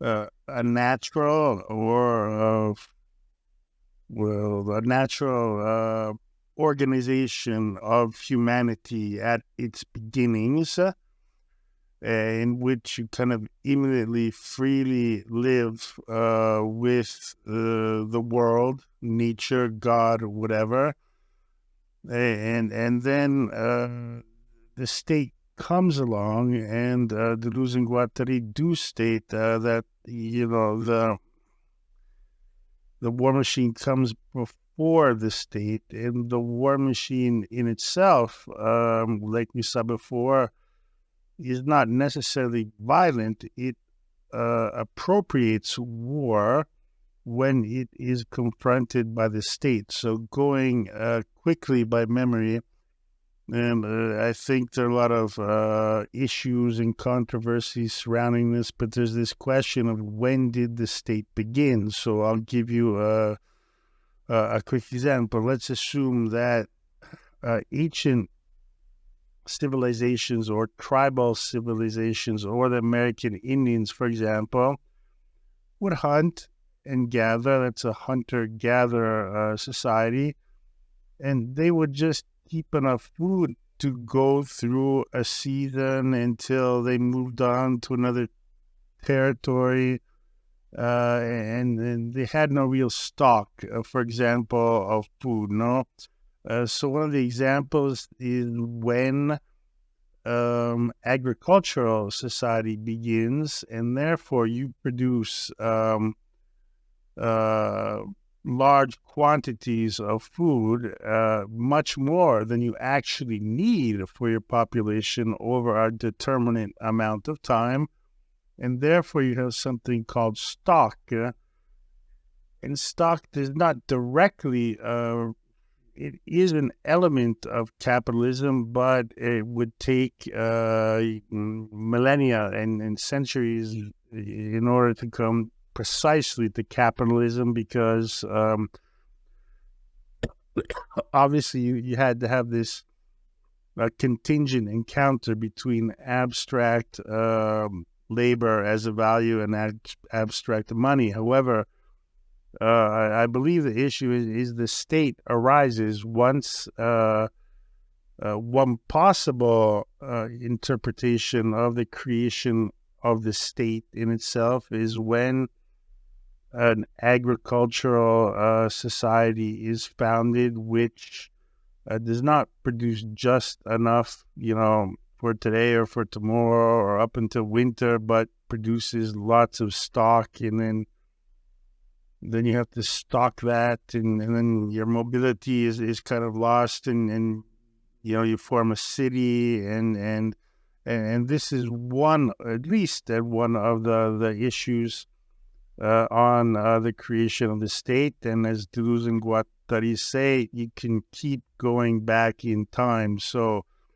I still believe, honestly, that we have still this kind of biblical conception of the origins of civilization, but now we've gone back to in Turkey it's Gökepli, I believe, which is 9,000 years before Christ, and apparently the archaeological remains indicate that was already kind of a state, and as Deleuze and Guattari say, you can just keep going back in time. So I still think, in terms of history and archaeology, we still live in a very primitive state of things. Now, once upon a time, it was Adam and Eve, and then the church said, well, Adam and Eve were 3,000 years ago, and then today, science is saying, now it was the Egyptians, or maybe the Babylonians, or maybe, but the whole issue with Göbekli Tepe, I believe, is that just is a big leap backwards, in which, given the results of the archaeology, one would have to admit that it is kind of a highly civilized society, and most likely a state, and most probably, let's try and zoom out here. I don't know why you're doing that to me, baby. Zoom out further.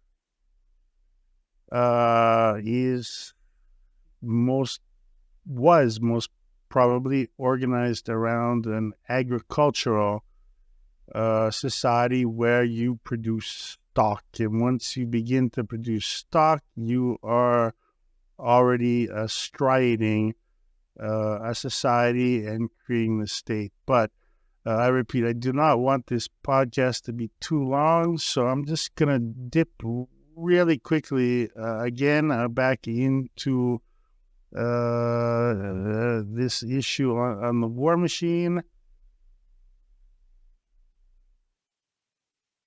So once the nomad war machine transformed itself into a regular army, the state could lay hold of war and thus turn the war machine back against the nomads. So we know if a war machine is transformed into a regular army, it can be appropriated by the state and use it back against the nomads.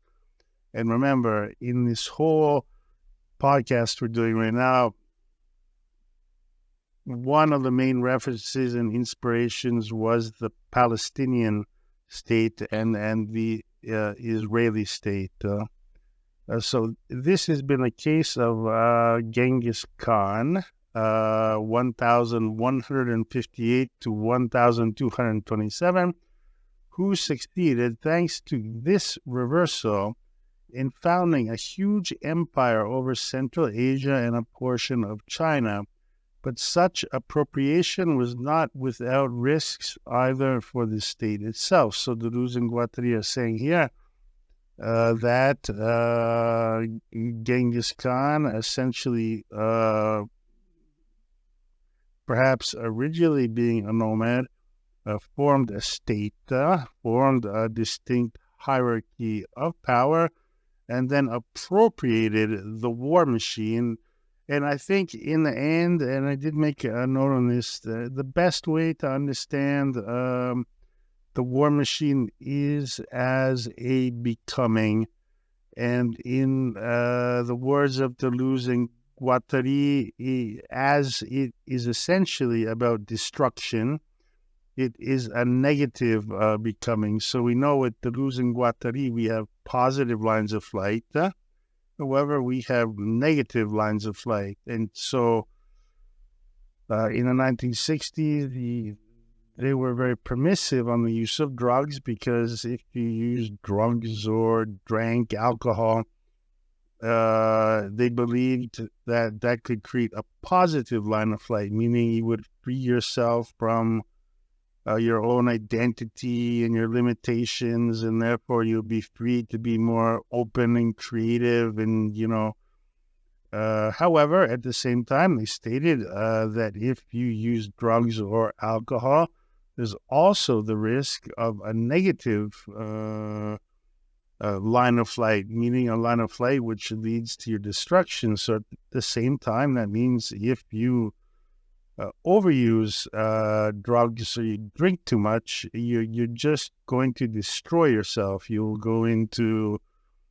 depression, you will become addicted, etc., etc. So there are lines of flight, and lines of flight, remember, are always becomings, but there are positive ones and negative ones. So the best thing to define, in my opinion, war itself is as a becoming and a negative becoming. Deleuze and Guattari do say this. It is a becoming because it is a massive, horrific form of destruction. So that we could define war as kind of a negative line of flight here. And so this is why they're saying that Genghis Khan succeeded in founding an empire thanks to this reversal, meaning that as he originated as a war machine or as a nomad, he decided to conquer and found a state, meaning a hierarchical society based on distinct powers. And Genghis Khan did that by reversing the situation and appropriating the war, not the war machine, because he was a nomad or the war machine. What he did was he appropriated war itself, which is a becoming, a destructive form of becoming, and therefore appropriated that into his state, meaning he brought his army over to the state. However, as Deleuze and Guattari state, this is not without risks for the state itself.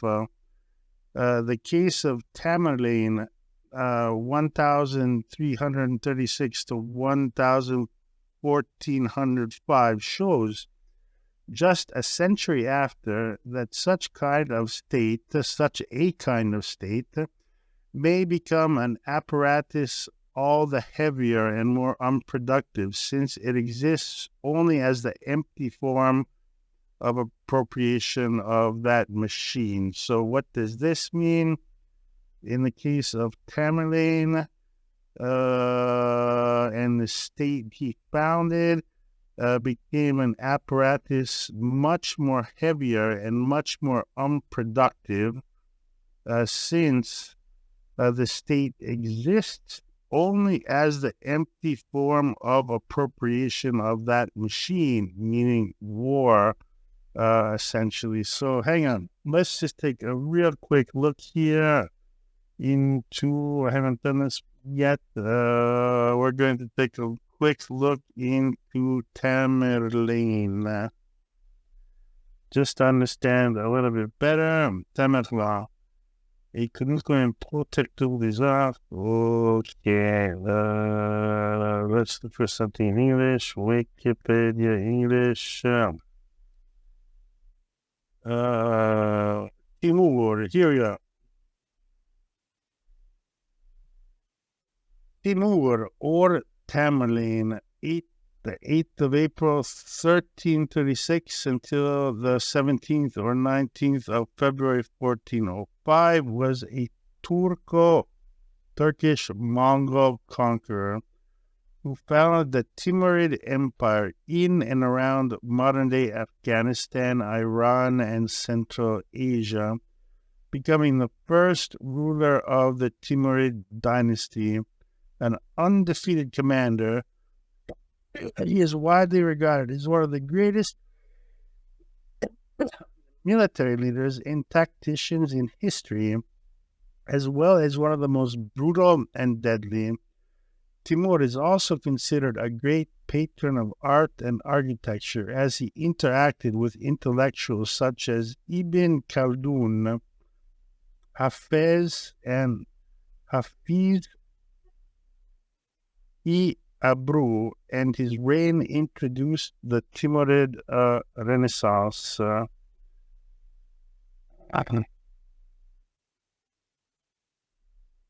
Timur was the last of the great nomadic conquerors of the Eurasian steppe, therefore succeeding Genghis Khan, and his empire set the stage for the rise.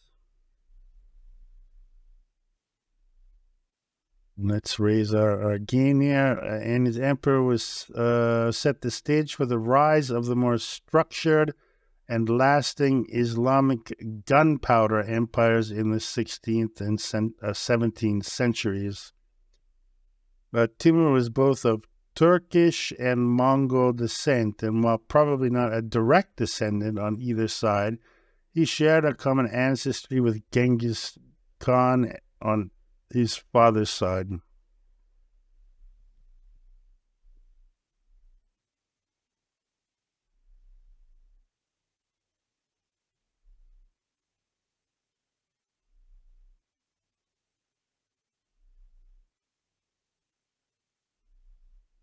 So, just to get a little bit of background right now on Tamerlane, and according to Deleuze and Guattari, we won't get too far into that.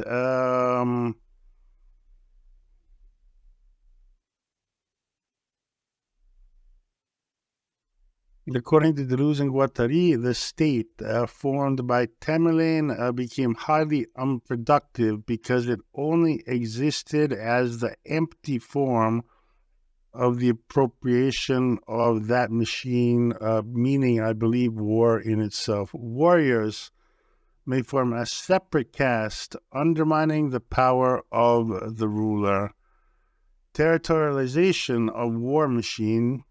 So once again, the war machine essentially, following what we've looked into, is, let's say, a people simply living in immanence with nature, essentially peaceful. Tribes, nomads, whatever you want. However, as we know, they can be territorialized.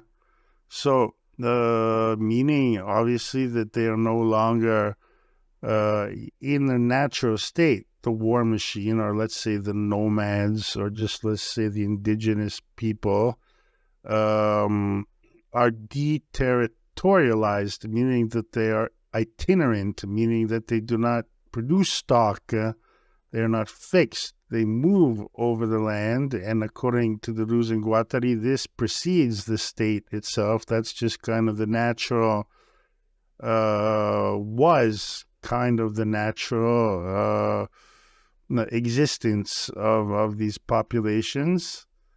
Territorialization of the war machine, granting of land to warriors, fiscal regimes imposed on the rest of the population to pay for the construction of fortresses, fortified cities, strategic communication, logistical structure, industrial infrastructure, etc. All of these may limit the power of the state itself. So, once again, Deleuze is saying that you territorialize the war machine, meaning you conquer the nomadic people,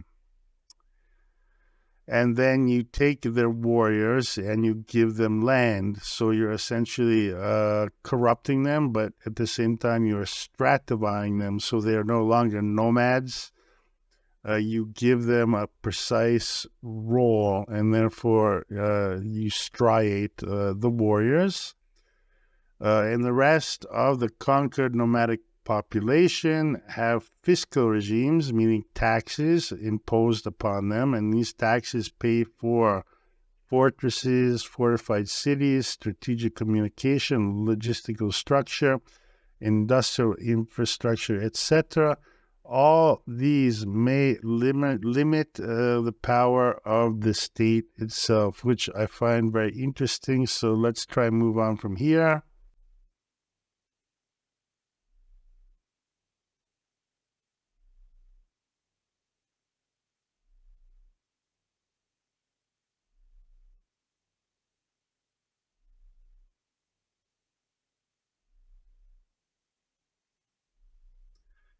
And so, jumping a little bit further into this, and this is where Deleuze and Guattari and Mitra, and especially specifically in their book Nomadology, talk about the transformation into modern warfare. So we have Genghis Khan, we have Tamerlane, who were once a war machine, meaning nomadic people, that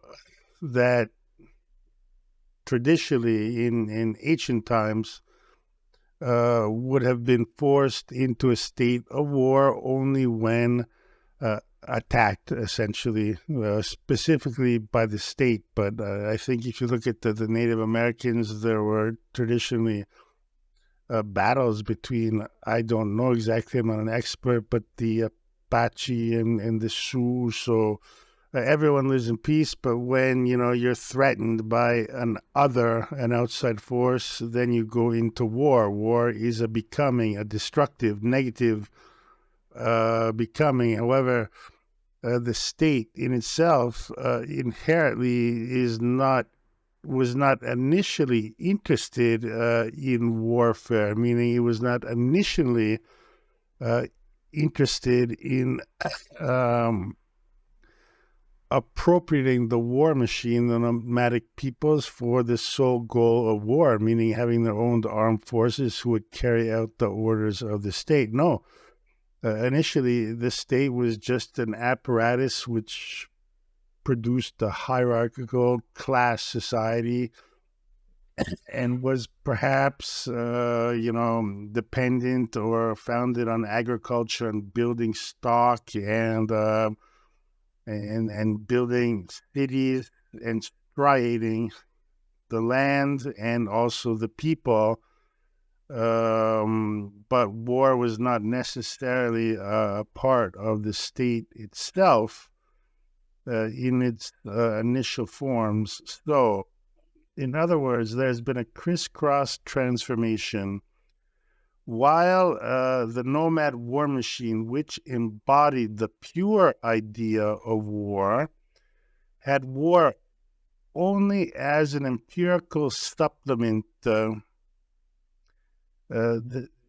which is a very interesting phrase, an empirical supplement. The state, which was not originally interested in war, had appropriated the nomad war machine and turned war into the intrinsic element of its power. So this is why we have a crisscross transformation. The nomad war machine embodied the pure idea, capital I, of war.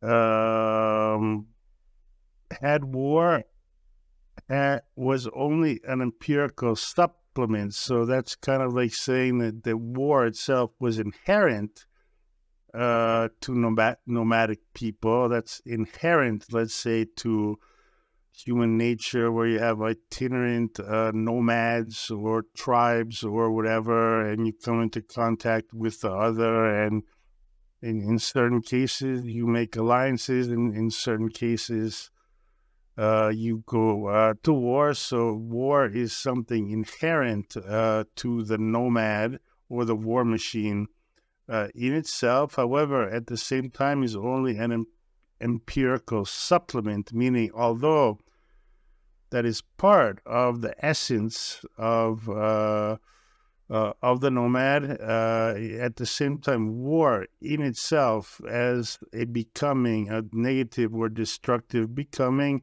is only a supplement when it comes into contact either towards the state or to other hostile populations. And the state in the beginning was not interested in war, appropriated the nomad war machine and turned war into an intrinsic element of its power. So war is something intrinsic to nomadic peoples. However, to the state, it was not initially intrinsic, but it was imported as an element of its power. These interlaced dynamics accounted partly for both the modern politicization of the use by the state of military power, noted by Clausewitz, and the transformation of war into total war. So now we're moving into modern times, specifically capitalistic times, which we know, according to Deleuze and Guattari, capitalism as a contingent encounter of two different forces, being abstract labor and abstract money, essentially. Contingently encounter in the 17th century, specifically in the mercantile state of Holland. And therefore, from that point onwards, also the relationship of the war machine and war and the state is transformed into something that Deleuze and Guattari called total war. It is at the same time that the state apparatus appropriates the war machine, subordinates it to its political aims, and gives it war as its direct object. So here, once again, we're talking about modern times, not necessarily today, but initially capitalistic times. It's actually war itself becomes the direct object, and we'll see why if we go on a little bit further. And it is one and the same historical tendency that causes state to evolve from a triple point of view, going from figures of encasement to forms of appropriation proper. So first you have your hierarchy, you have your castes, then you have appropriation. You have to take over other people, expand, take over surrounding lands.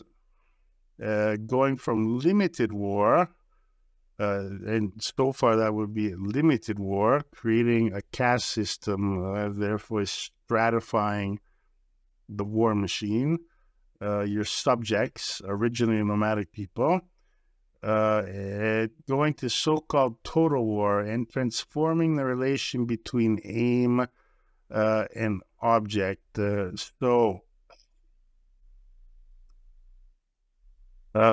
Right here, transforming the relation between aim and object. So before, the aim was essentially a conquest or expansion or stratifying your population or simple means of power in your stratified state.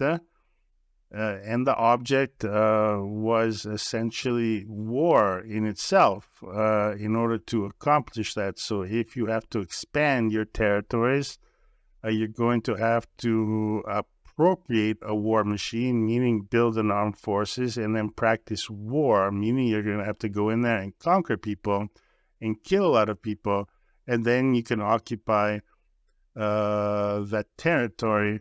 But what we're saying here is the object was war used in order to reach an end goal, which was the aim, which was just kind of expansion and conquest and becoming a bigger city and having more power and being richer, et cetera, et cetera.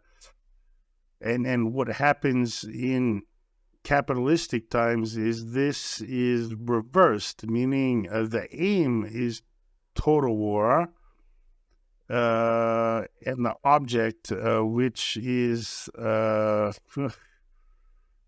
control, power, essentially, have been reversed. So now you need, once upon a time, they're saying, this is hard, you needed to conquer, and the aim was to conquer, and the object was war in order to conquer. Therefore, you need to appropriate a war machine. You need to have an army to do that.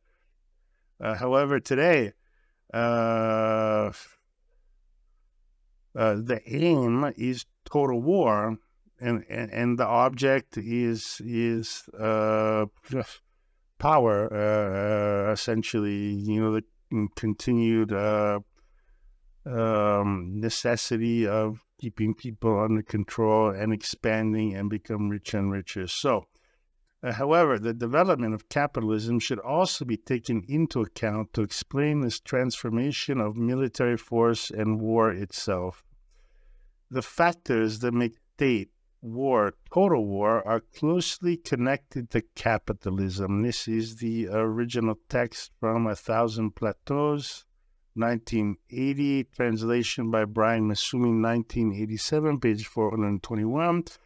It has to do with the investment of constant capital in equipment, industry, and the war economy, and the investment of variable capital in the population in its physical and mental aspects, both as war maker and as victims of war. So once again, pretty straightforward.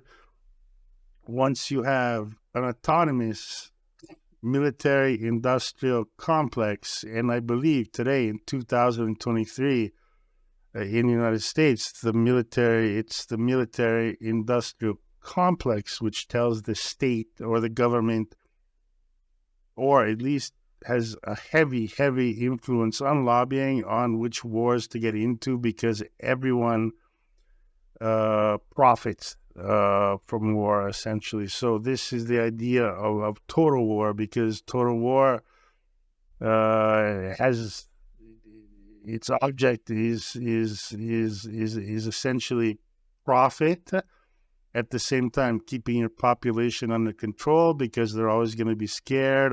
First it was Bin Laden, and then it was Saddam Hussein, and now it's Hamas, and then it was Muammar Gaddafi, and then it was, Assad in Syria. So that's your object. Keep people scared and therefore obedient, and at the same time profit. And the aim is for all-out total war and continuous warfare.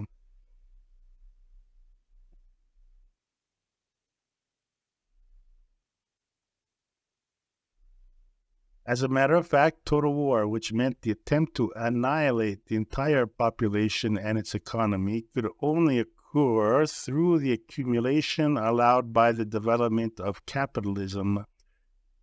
And then we go back to A Thousand New Plateau. Total war is not only a war of annihilation, but arises when annihilation takes as its center not only the enemy army or the enemy state, but the entire population and its economy. The fact that this double investment can be made only under prior conditions of limited war illustrates the irresistible character of the capitalistic tendency to develop total war. So this is a very, very strong reference to the situation in Palestine from 1946, I believe, but especially in 1978 and the massacres that occurred in Shatila, Sabra and Shatila. We on Twitch, we went into great detail on this, but is a very clear reference to Israel, because if you watch some of our live streams on Twitch, Israel, when it was founded as a state, according to Deleuze and Guattari, was essentially a heavily capitalistic society. However, at the same time, it had the whole ideology of Zionism, so it wasn't exactly the same as the United States. And in Israel, as we know, in 1948, Great Britain left the Holy Land, and a small swath of territory was given to the Jewish diaspora after the horrors they suffered in the Holocaust. However, Deleuze and Guattari kind of make this metaphor with American capitalism and the need for expansion and kind of this perpetual war in order to function as a capitalist system. And the end aim is profit for the military industrial complex, essentially, or the people in power. So the Americans or the Europeans came in the 18th century or whenever to America, which was inhabited by war machines, meaning the Native American people, and the United States just expanded and conquered the entire territory. They weren't happy with just this small part. No, they had to go all the way to the Pacific, more or less annihilate the entire indigenous population. And that kind of spirit is a bad word. That kind of driving force of capitalism is shared by Israel in its need to expand. And that's a very important parallel that Deleuze and Guattari make between Palestine and the United States. And the second parallel is kind of that there's an affinity between the United States and Israel, because the United States, beyond the Zionist lobby, which may or may not have too much control. I'm not sure Epstein, what his role or influence was or whatever, how compromised, the government is by external lobbies. But Deleuze explicitly says in his interview with Elias Sanbar that it's more just kind of this affinity, like we Americans understand you Israelis because also we had to completely eradicate the Native American population and make it look like America was always predestined to be inhabited by, this European population that became Americans. And it's kind of the same issue. When Israel was gifted or founded or whatever, its state, it continued to expand, and that necessitated for essentially two reasons: ideological reasons under Zionism, the concept of Zionism, but also this capitalistic spirit, that pushed Israel to expand further, and also seek to erase the indigenous population, the war machine, the Palestinian people, not only from existence, but from existence in history, essentially. So that really clearly demonstrates, I believe, the role of Palestine in Nomadology by Deleuze and Guattari. In the 20th century, due to these new historical conditions, there has been a dramatic change in the relation between state, war machine, and war. While the aim has remained essentially political, for example, under state supervision, the object itself has become unlimited. So our object here,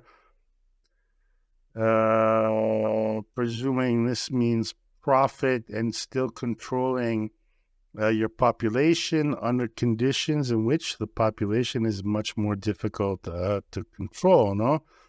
We have no king anymore. Keeping people in capitalism under control is very, very difficult. And that's the whole point of Anti-Oedipus, is that you needed Freud to say the family is, the center of organization, and then all kids are in the triangle, mommy, daddy, me, the dirty secret sex, and therefore you go to school, and then you do the military service, and then you work. Capitalism has a huge problem of keeping its population under control because, as we know also from Anti-Oedipus, capitalism is entirely based on uncoded flows for profit, and that's completely different from the despotic societies which preceded capitalism. So the object has become unlimited. That means control and also profit through the production apparatus which produces the weapons for the war machine. This has resulted in giving more independence to the militarized war machines, which have tended to take upper hand over the states. So exactly, this is the point I made before. The military-industrial complex, we have the famous discourse by Eisenhower post-World War, in which he warned we have to keep an eye. This can become something autonomous and out of control and very dangerous, because it's kind of as if it's a kind of a war machine, and that's why Deleuze and Guattari is saying, when the state takes on a war machine for its own goals, to expand and conquer and control its power.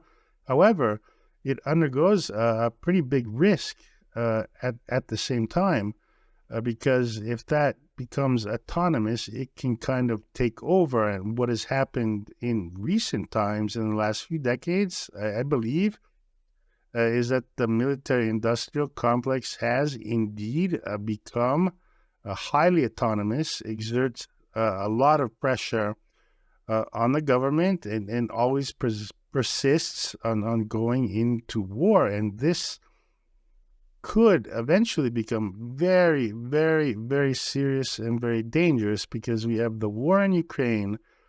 Now we're talking about an invasion into the Gaza Strip, which will be a bloodbath.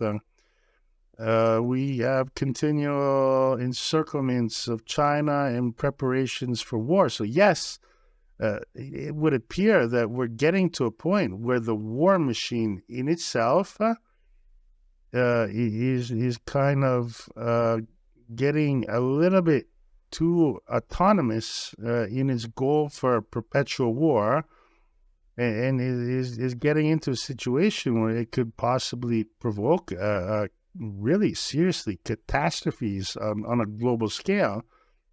And so at least, and I repeat, Palestine is very heavily involved in this as the war machine, as the nomadic peoples on the treatise on nomadology. However, keep in mind that this is kind of a huge warning. This is 1980. We are 30 years after 1980, and Deleuze and Guattari are clearly talking about our situation in 2023, meaning a military-industrial complex can be read as a war machine, and it has reversed its aim and its object. So once upon a time, the aim would have been to conquer another country and subject that country, and that's it. No, nowadays, the aim is not to conquer another country, it's to have perpetual war, total war, and the object, what is achieved is profit, and at the same time, for the state, the subjugation of the people who are always, the population is always scared when war breaks out. So I just want to repeat again, Deleuze and Guattari are really, really just hitting, this out of the park. I mean, this discourse on nomadology is not like it's always been presented, like, those romantic, desert warriors on camels.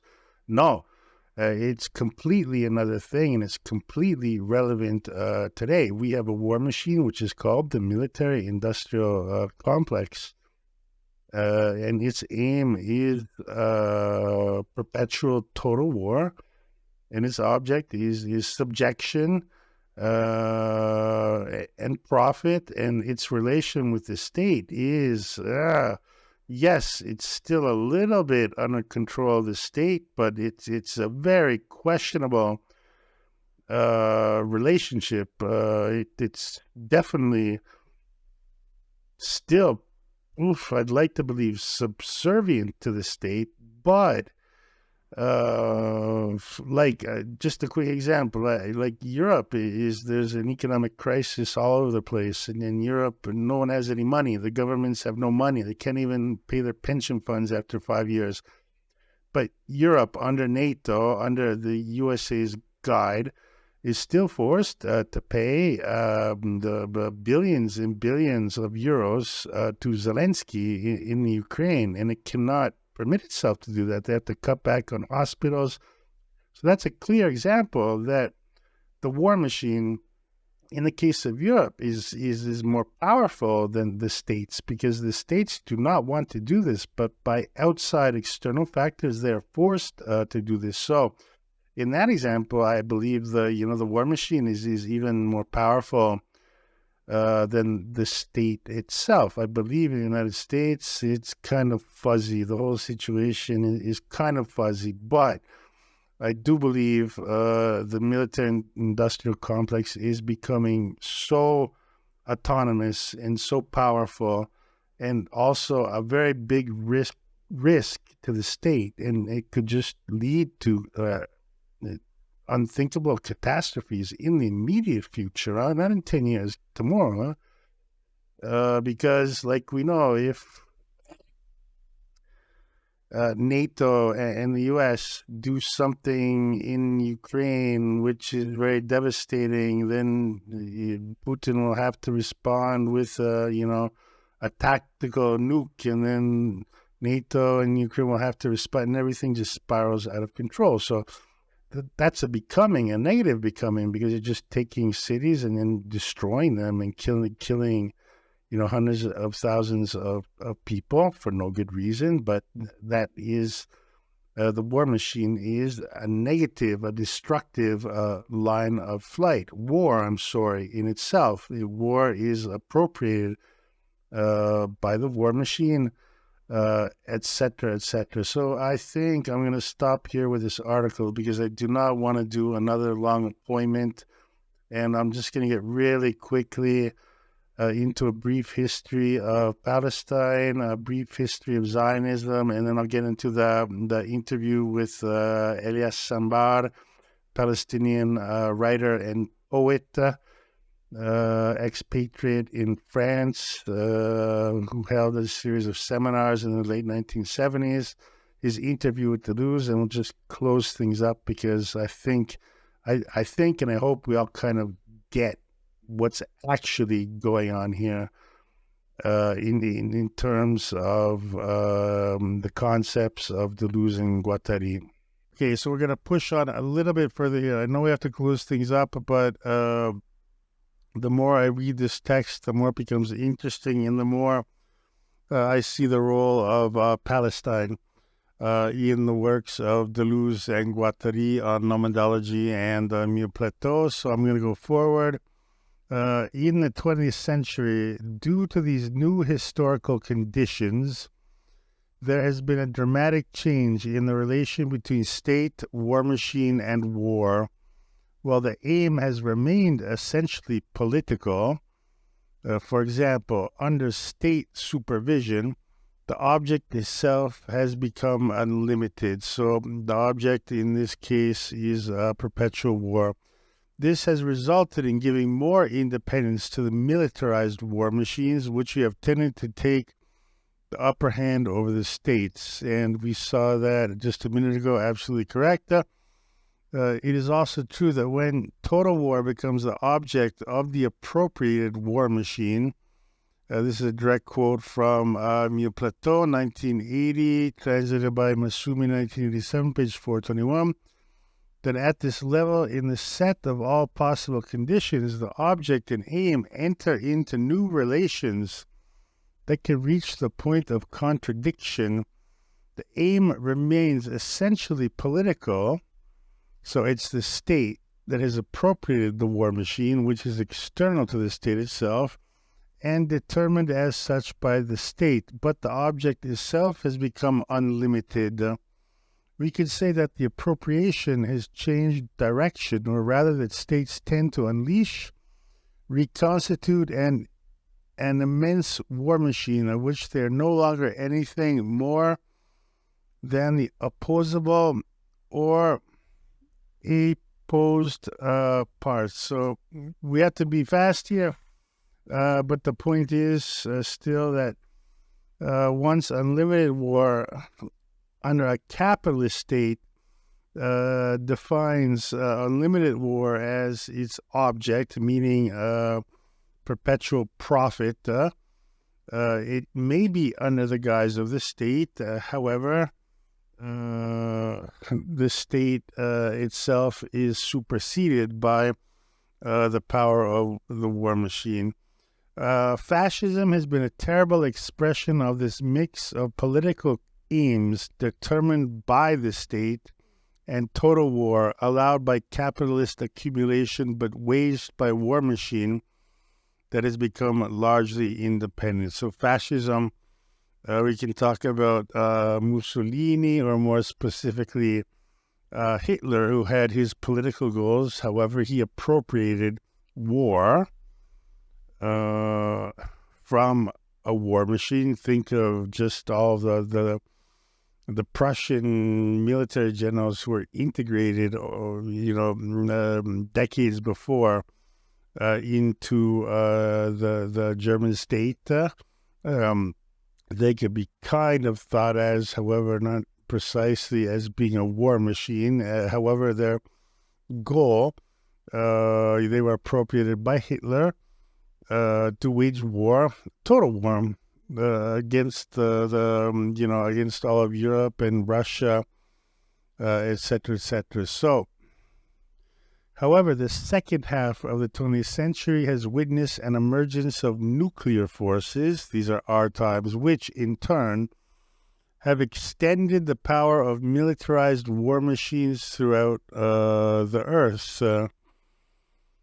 So obviously, what Deleuze and Guattari are saying is that the United States builds the first atomic bomb, and then Russia builds another atomic bomb, and then Iran wants to build an atomic bomb, and then China has to. So the nuclear power kind of presupposes a proliferation of the war machine throughout the world in the form of total war and the nuclear weapon and the threat of total annihilation. So this worldwide war machine, which in a way reissues from the states, displays two successive figures. First, that of fascism, which makes war an unlimited movement with no other aim than itself. But fascism is only a rough sketch.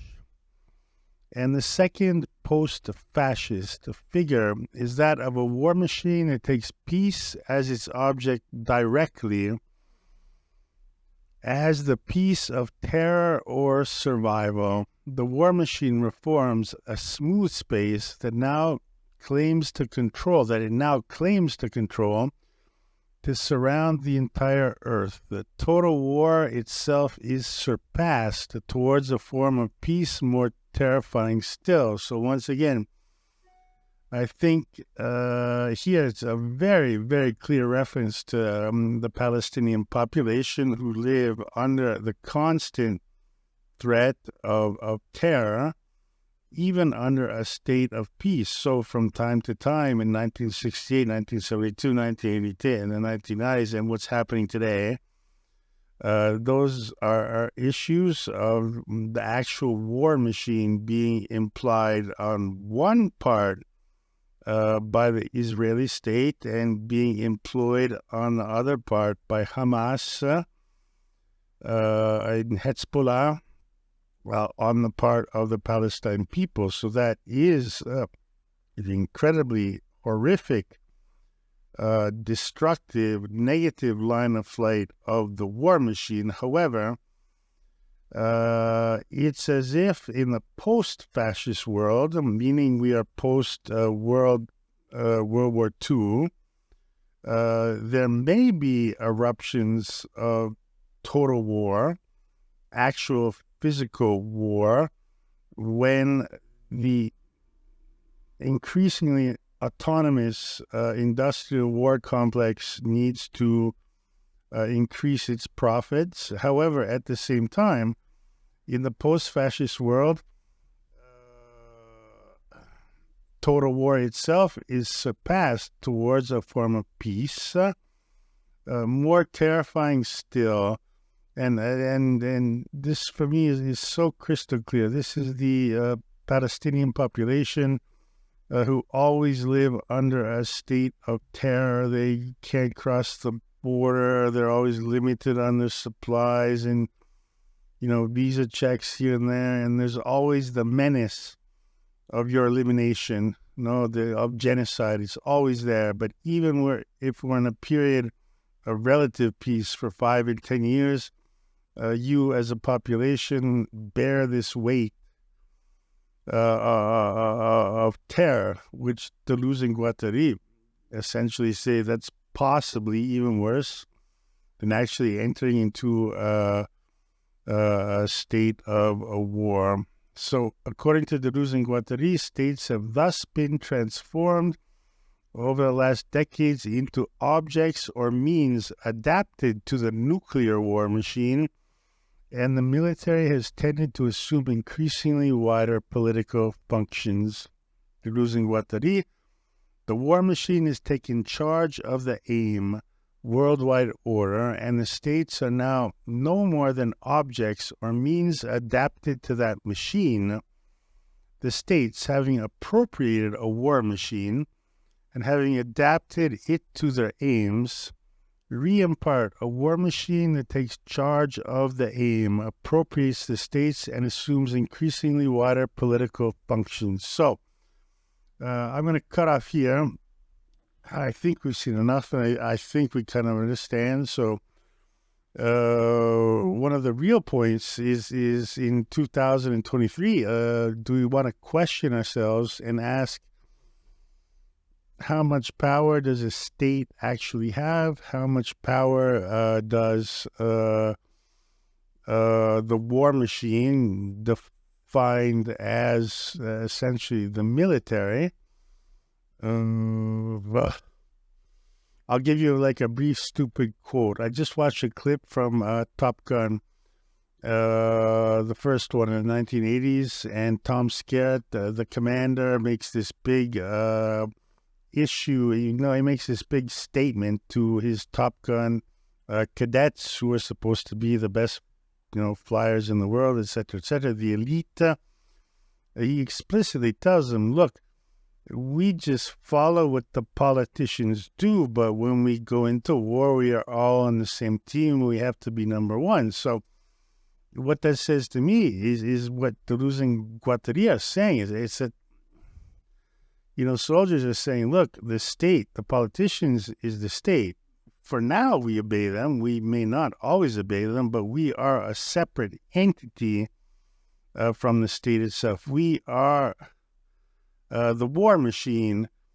We are the people trained for warfare, and therefore the politicians, this isn't the 1980s, can decide, and we will follow what they say. However, we are our war machine. We are, the top guns. We are completely separate from the state. If the politicians call upon us, we go to war.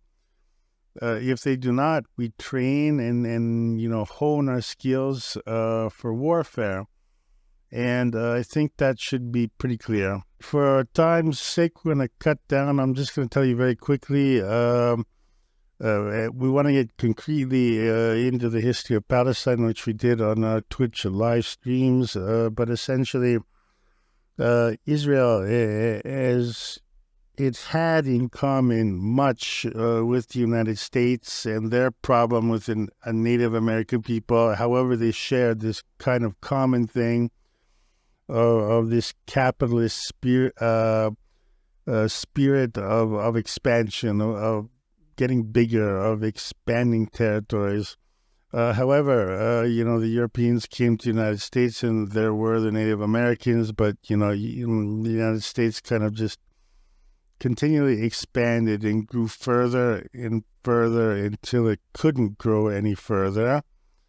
And the Native Americans, it was just as if the Europeans were destined to found America, and America was destined to be this ideal democratic state, which is kind of something ingrained into our kind of common perception of reality, and therefore the Native Americans, the Indian population, if I can use that word today without offending anyone, we're kind of already seen as these dirty people that were just here, but we finally came and we made a great nation, and therefore we put them into ghettos, and then we kind of erased them from history. And for Israel, it's kind of the same thing as with the United States. However, with one simple difference, Israel, having been given territories in Israel in the 1948 Accords with Great Britain,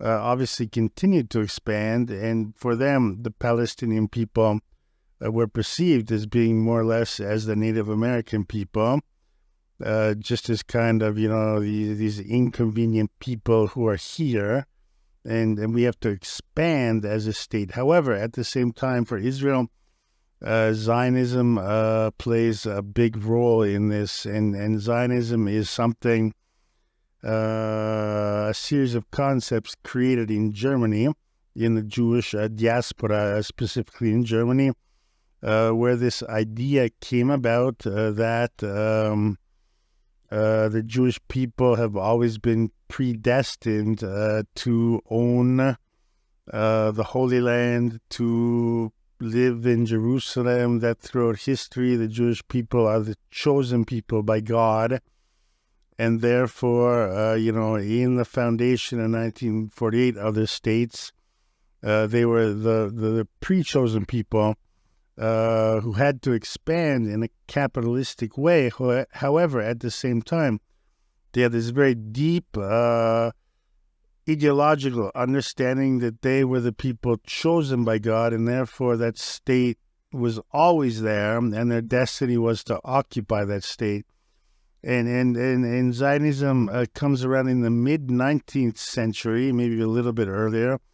So already before the Second World War, you had a very large influx of Jewish people, the diaspora, already moving into, let's say, Palestine, Israel, the Holy Land, where the Palestinians kind of lived in peace for centuries, but the Jewish people were already, in the 19th century, moving in, building towns, colonizing, and the Palestinian people were very, very peaceful and tolerated this.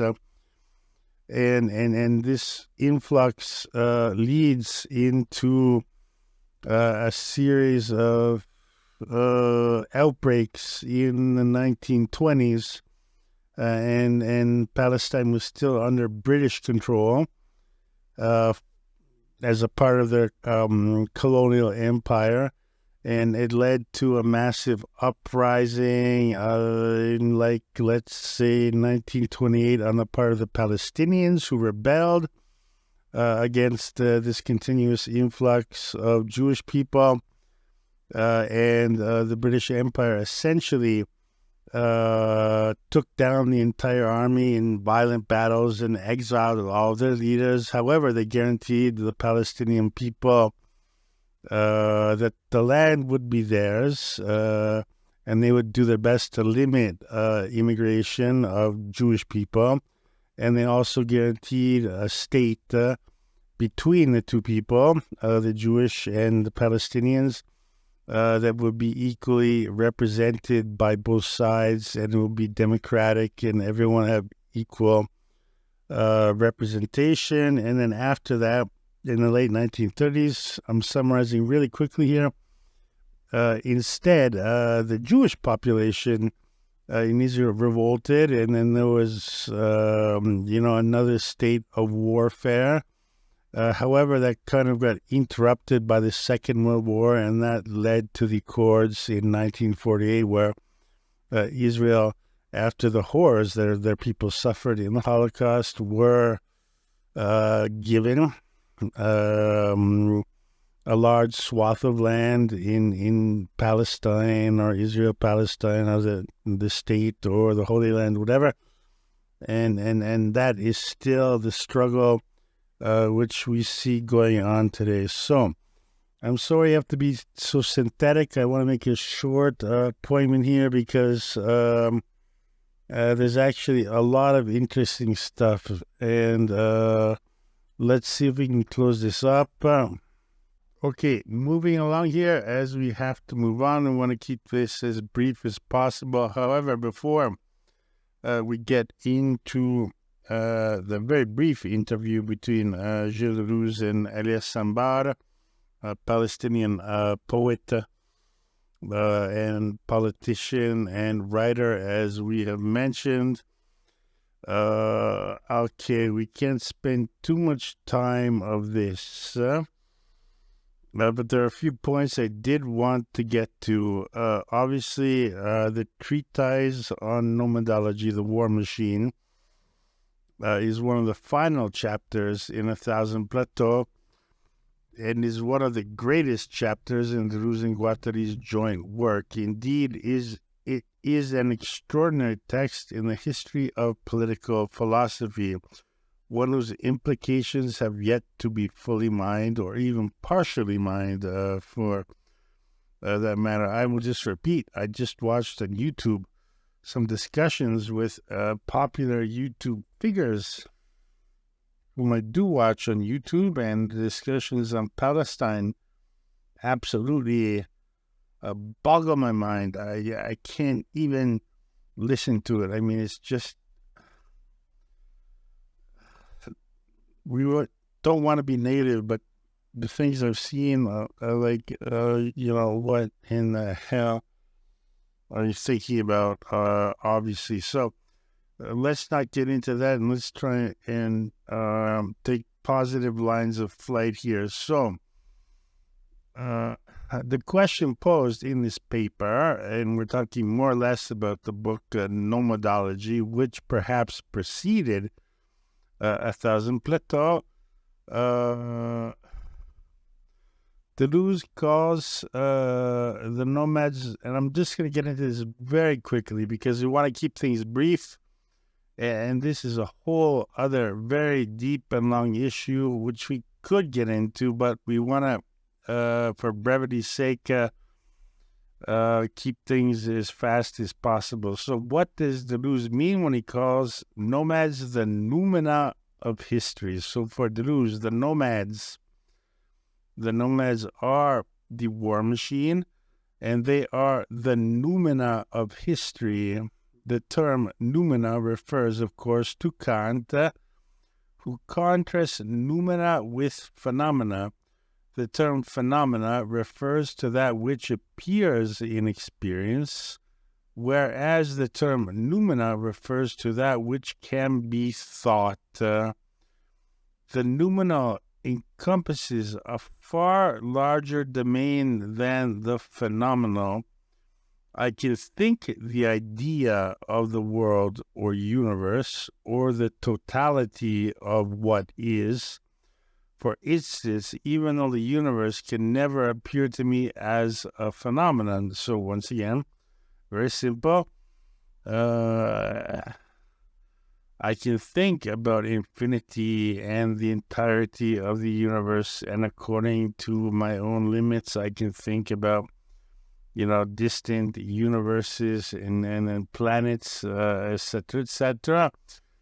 And in thought itself, this can be much broader than the actual empirical information I have from the universe. So not being an astrophysicist, I sit on my terrace and watch the beautiful moon we have tonight, and I can dream or imagine about the universe, but that is a noumena that belongs to thought. The phenomena is what I actually see. So it's the moon and the determinate stars that I actually see. So this is why Kant will say famously that the idea, capital I, of the world is a transcendent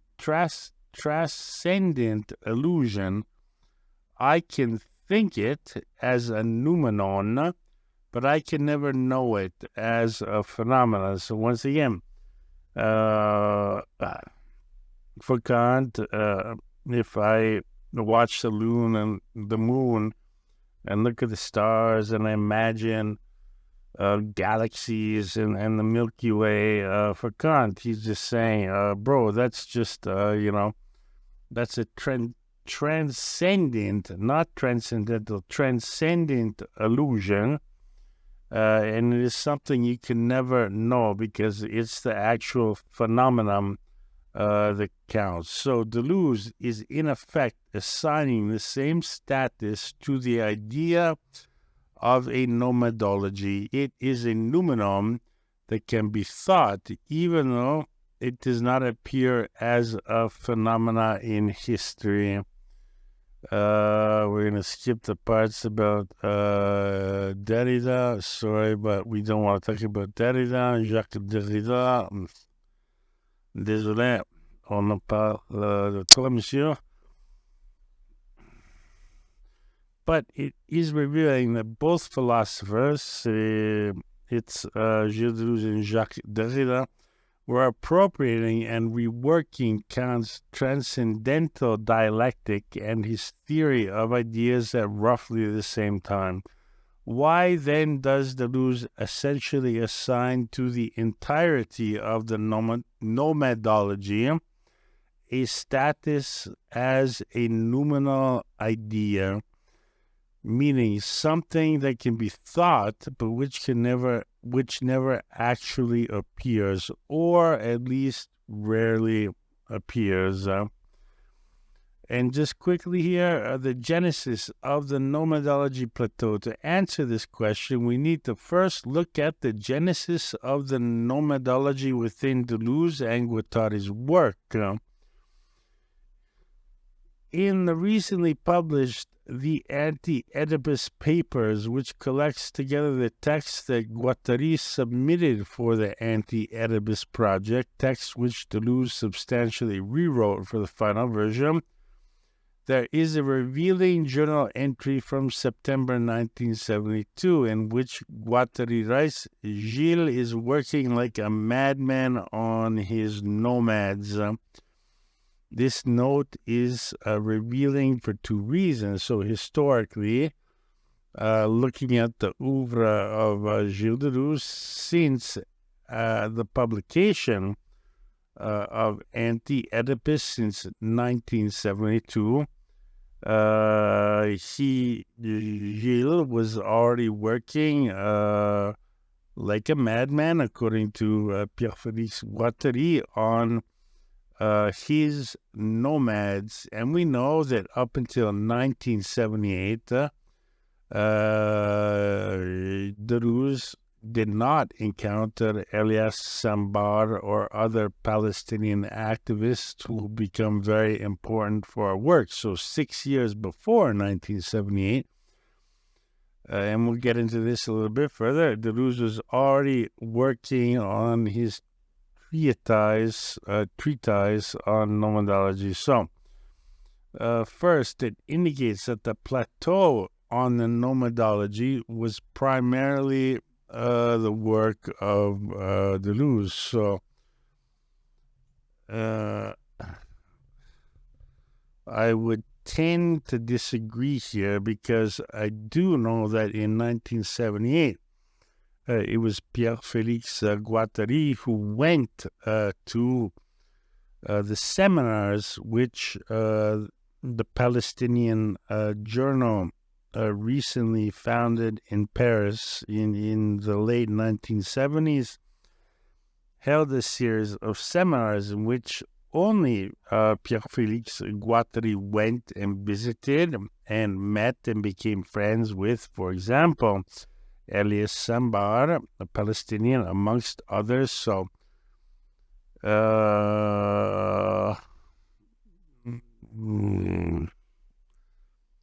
primarily the work of Deleuze.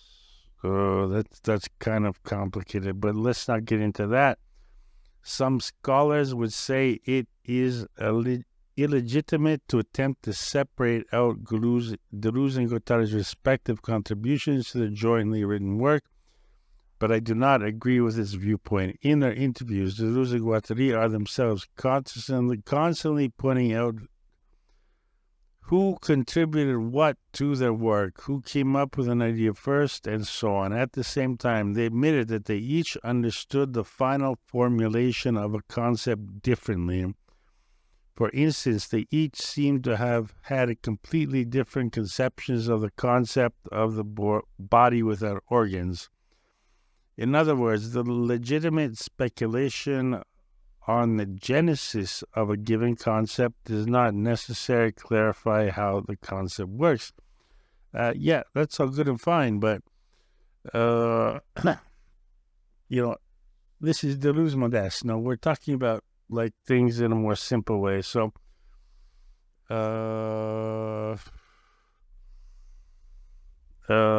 let's get into a more simple, easier to understand level, and we're going to look into this now. That after the publication of L'Anti-Oedipe, Anti-Oedipus in March of 1972, Gilles Deleuze was kind of disappointed with himself in having not made some errors, but having, kind of not as going as far as he could have gone. And what we do know is for sure, it's factual that in 1978 it was Pierre-Félix Guattari who went to these actual seminars and talked and participated in these seminars on the Palestinian cause, and it was Pierre-Félix Guattari who introduced Gilles Deleuze to these Palestinian authors who have become very dear. Deleuze would also have friendships and did interviews and books, small books, from 1978 up until 1988 on the plight of the Palestinian population. So I honestly don't think in terms of history and friendship that you just sit here and say, no, it's primarily Deleuze's, and it's primarily, it's much more a gray area and complicated, but let's not lose time. And we get into the part right now on Gilles Deleuze and the problems he had with his own publication, L'Anti-Oedipe, Anti-Oedipus.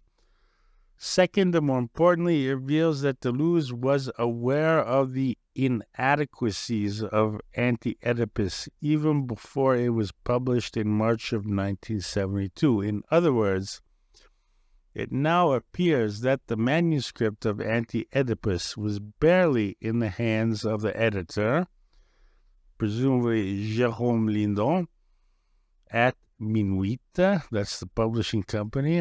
Deleuze's publisher. Deleuze was already kind of immediately at work on the Nomadology chapter, which was clearly meant to compensate for these inadequacies. So here's the first question. What were the inadequacies of the position developed in Anti-Oedipus? And Deleuze, Gilles Deleuze famously has stated that he made one or several errors in Anti-Oedipus, L'Anti-Oedipe, and Deleuze immediately went to work. Mille Plateau comes out in 1980, so that's 8 years after, but immediately after publishing in 1972 L'Anti-Oedipe, Deleuze's deeper work on Nomadology, in which Pierre-Félix Guattari will play kind of an important role. So the answer to the question, according to Deleuze himself, is oriented around the question of political organization. The first volume of Capitalism and Schizophrenia developed a non-historicized vision of universal history based on a typology of three basic social formations. So for any person that has followed a little bit Deleuze, this should all be very obvious. Primitive societies, states, and capitalism, all three of which enter into variations of coexistence and becoming. But the thesis that Deleuze proposes in the Nomadology is a radical one. The war machine constitutes a separate social formation that is not only distinct from the state, but is in principle external to the state, which we have seen, even if it has historically tended to be appropriated by the state in the form of an army or a military institution. This is a fundamental inversion of traditional political philosophy, which usually asks the question, what is the best form or organization of the state? Is it democracy, aristocracy, monarchy, oligarchy, and so on? Deleuze is asking the opposite question. Is there a type of social formation that is constituted in opposition to the state, but nonetheless has a positivity all its own, and is not simply an appeal to a state of nature a la Rousseau, or a kind of revolutionary spontaneity? In effect, Deleuze is asking a question here that has rarely been asked in political philosophy. The question is not what constitutes the best state, a traditional question of political philosophy, but rather what social organization lies outside the state and in its very nature oppose the state. The outside of states cannot be reduced to its foreign policy, which is ridiculous, that is, to relations among states themselves. So, hopefully, if we go on further, one day we can look into the works of Pierre Clastres, who famously wrote Society Against the State. And Pierre Clastres was a real hardcore French dude that went and lived for years in South America with the native tribes, discovering societal organizations which were not state forms of societal organizations. So the really simple classical explanation is, if you took the Native Americans, and I'm obviously not an expert, I'm not talking for everyone, but you would have tribes which were essentially democratic amongst themselves, and you had no king or no leader, and it was only, everything was decided amongst the elders.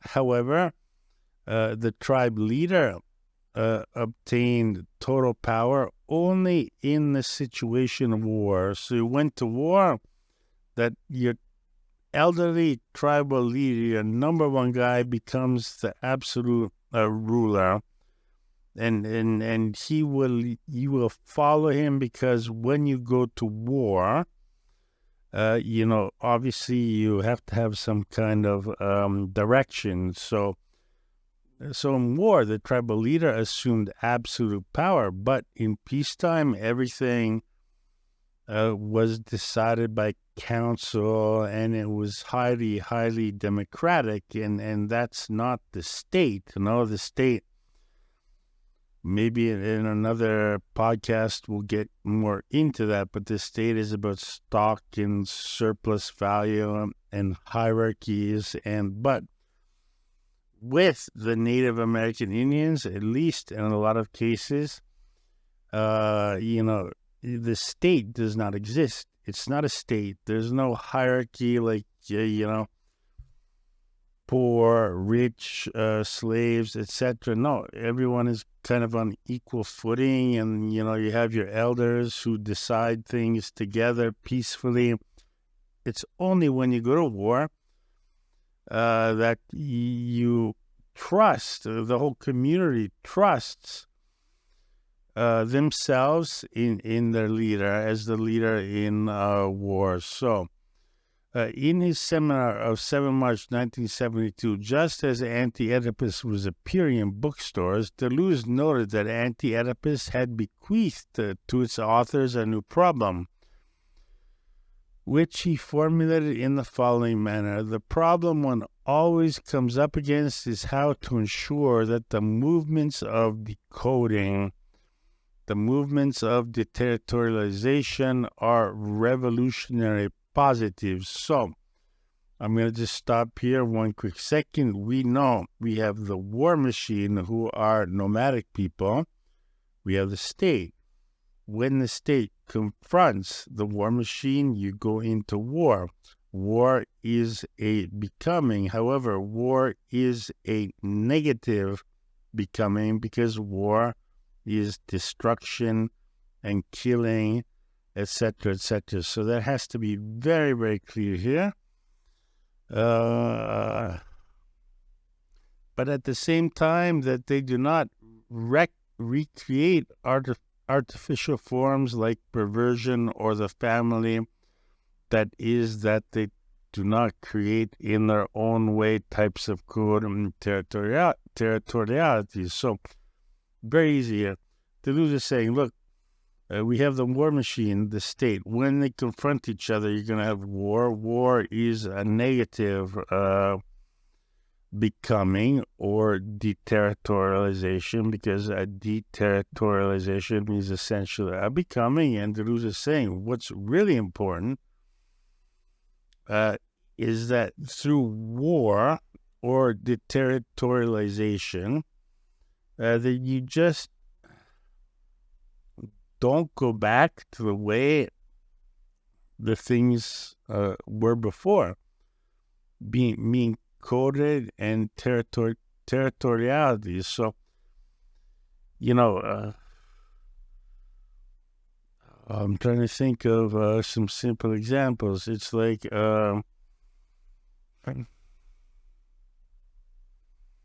complicated, but let's try this one. Let's say Russia lived under the Tsars up until the early 19th century, and then Lenin with the Bolsheviks and perhaps Trotsky launch the Russian Revolution. And okay, that's all fine and well. They do a big revolution. They utilize the war machine, meaning essentially impoverished nomadic peoples, and they appropriate that and they overcome the state. They kill the Tsar and his whole family. They murder them all. But what happens is they recode, they create a new system of power and domination under eventually Stalin and communism. And Deleuze is saying, like, war in itself is a negative line of flight, and if therefore you recode after war the society which you have conquered with another negative line of flight, meaning just recoding and make a new system of power and control, Deleuze is just saying, what's the difference? We were slaves in one way before, and after we were slaves in another way. So Deleuze expanded on this in an improvised discussion in Italy in 1973. Following a talk he gave that was entitled 5 Propositions on Psychoanalysis. Our problem, we are not completely stupid. We are not saying that this will be sufficient for revolution, is as follows. Given a system, namely capitalism, that escapes in every direction and that at the same time continually prevents, represses, or blocks escape routes by every available means. I find this very interesting. What can we do so that the escapes may no longer be individual attempts or small communities, but instead truly constitute a revolutionary machine? And this is a second issue. For what reason have revolutions gone badly? There is no revolution without a centralizing war machine. You can't brawl and you don't fight with your fists. There must be a war machine that organizes and unites. But until now, there hasn't existed in the revolutionary field a machine that didn't reproduce something else, a state apparatus, the very institution of repression. Hence the problem of revolution. How can a war machine account for all the escapes that happen in the present system without crushing them, dismantling them, and without reproducing the state apparatus? So, as interesting as I find this in itself, and for reasons of time, I'm just going to skip right now to the interview with Elias Sambar. And I think the point here is that nomadism, nomadology as a concept Deleuze was interested in was something that he felt was lacking from the publication of Anti-Oedipus, and therefore kind of began to address that. However, a few years later, it was Pierre-Félix Guattari who met with the Palestinians, and that led to a collaboration between Deleuze and Guattari on nomadology, which later became a chapter in Mille Plateau. And our point here is that was heavily influenced by the Palestinian population. So let's jump ahead.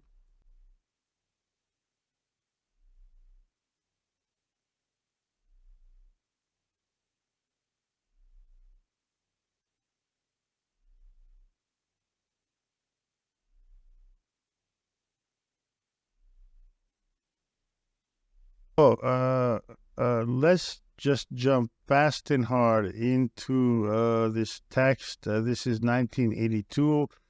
The French philosopher Gilles Deleuze interviewed the Palestinian author Elias Sambar, founder of the Journal of Palestine, La Revue d'études palestiniennes.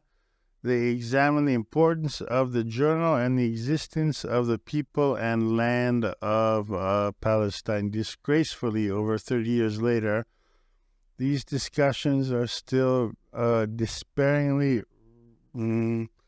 relevant to today's climate. So I do wish and hope, and we know our podcasts are too long, but from my point of view, it's too short because you need a lot of time to delve into all of these issues, and it's just, you need more time. But we know in the YouTube world, YouTube Shorts, etc., beyond 60 seconds, no one gives a shit, whatever. But there is this whole important aspect, and I've read this in multiple articles, of Deleuze's affinity with the struggle of the Palestinian people.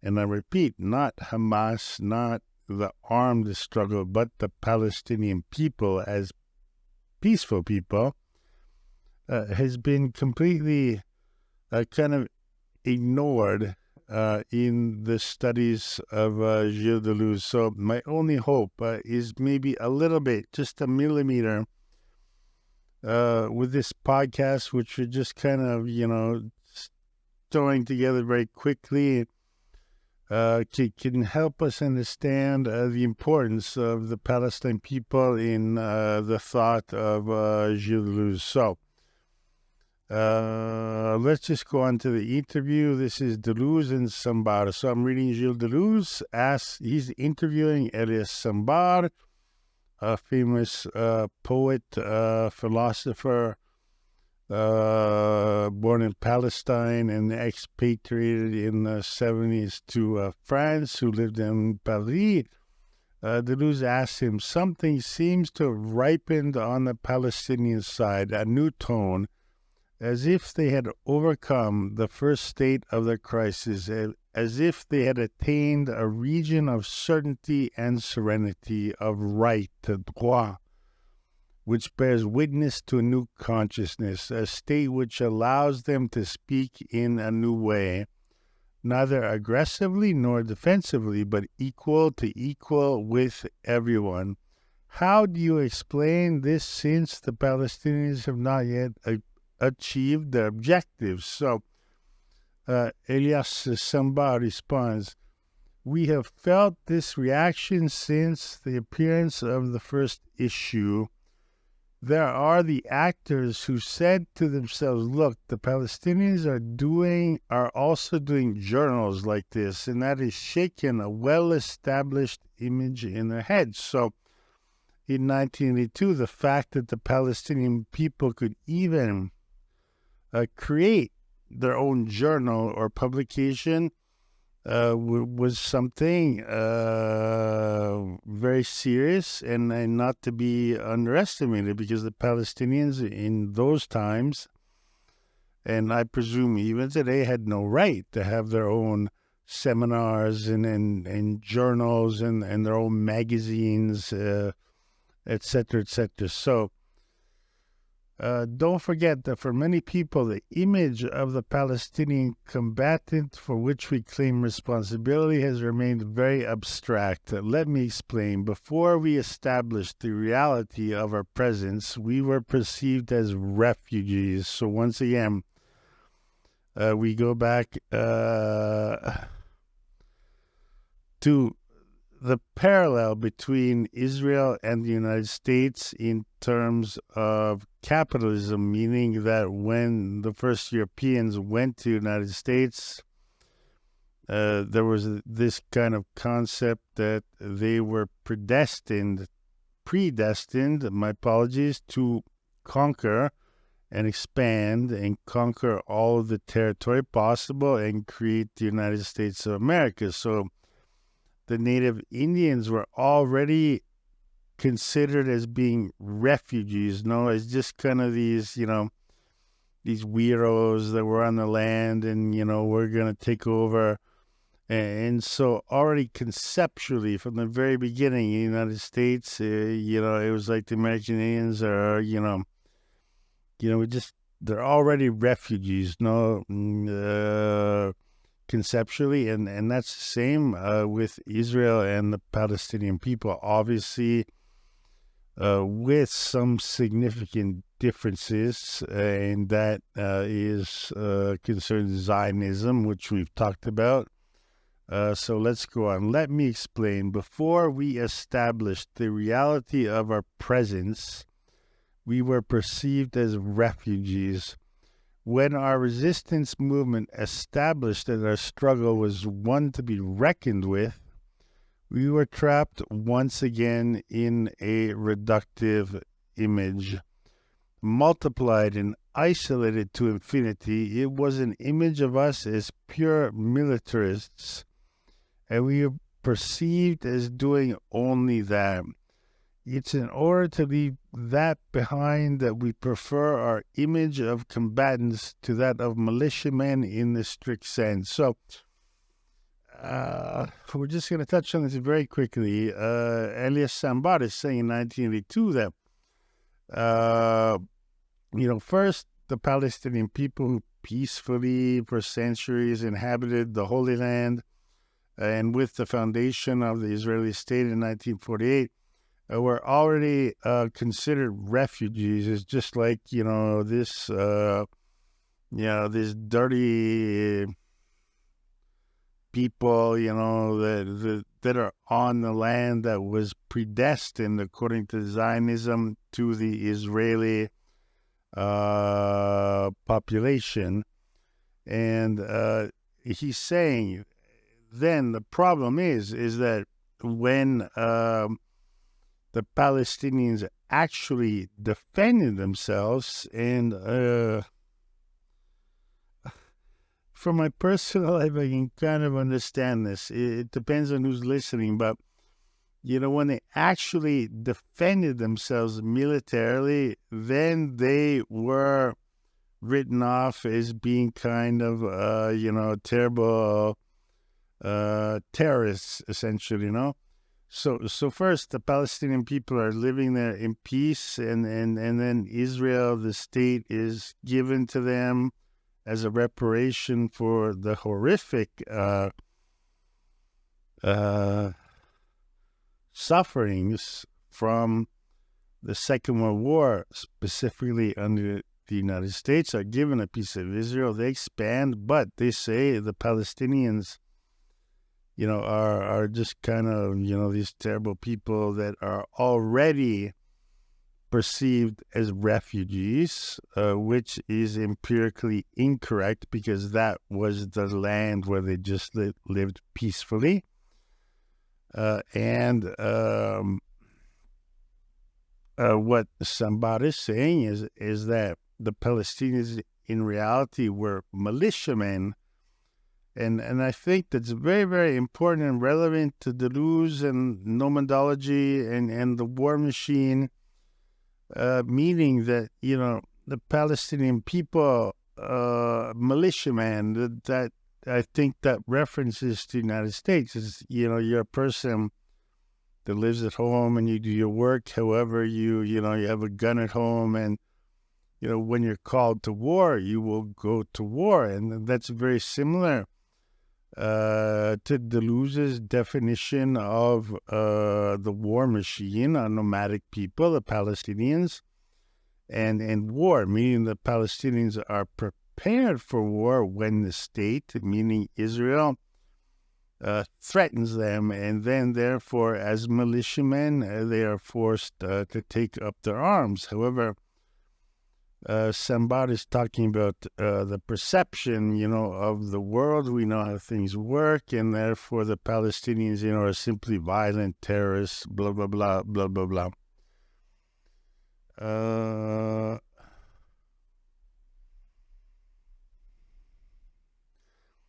Elias Sambar, I believe that the astonishment which the appearance of this journal has provoked also comes from the fact that certain people must now begin to admit to themselves that the Palestinians exist, and that simply recalling abstract principles does not suffice. If this journal comes from Palestine, it nonetheless constitutes a terrain on which multiple preoccupations are expressed. A place where not only Palestinians take the floor, but also Arabs, Europeans, Jews, etc. I won't get into this, but we do have many in the 1980s Jewish journalists, philosophers, and politicians who are on the side of the Palestinian people, obviously always denouncing violence.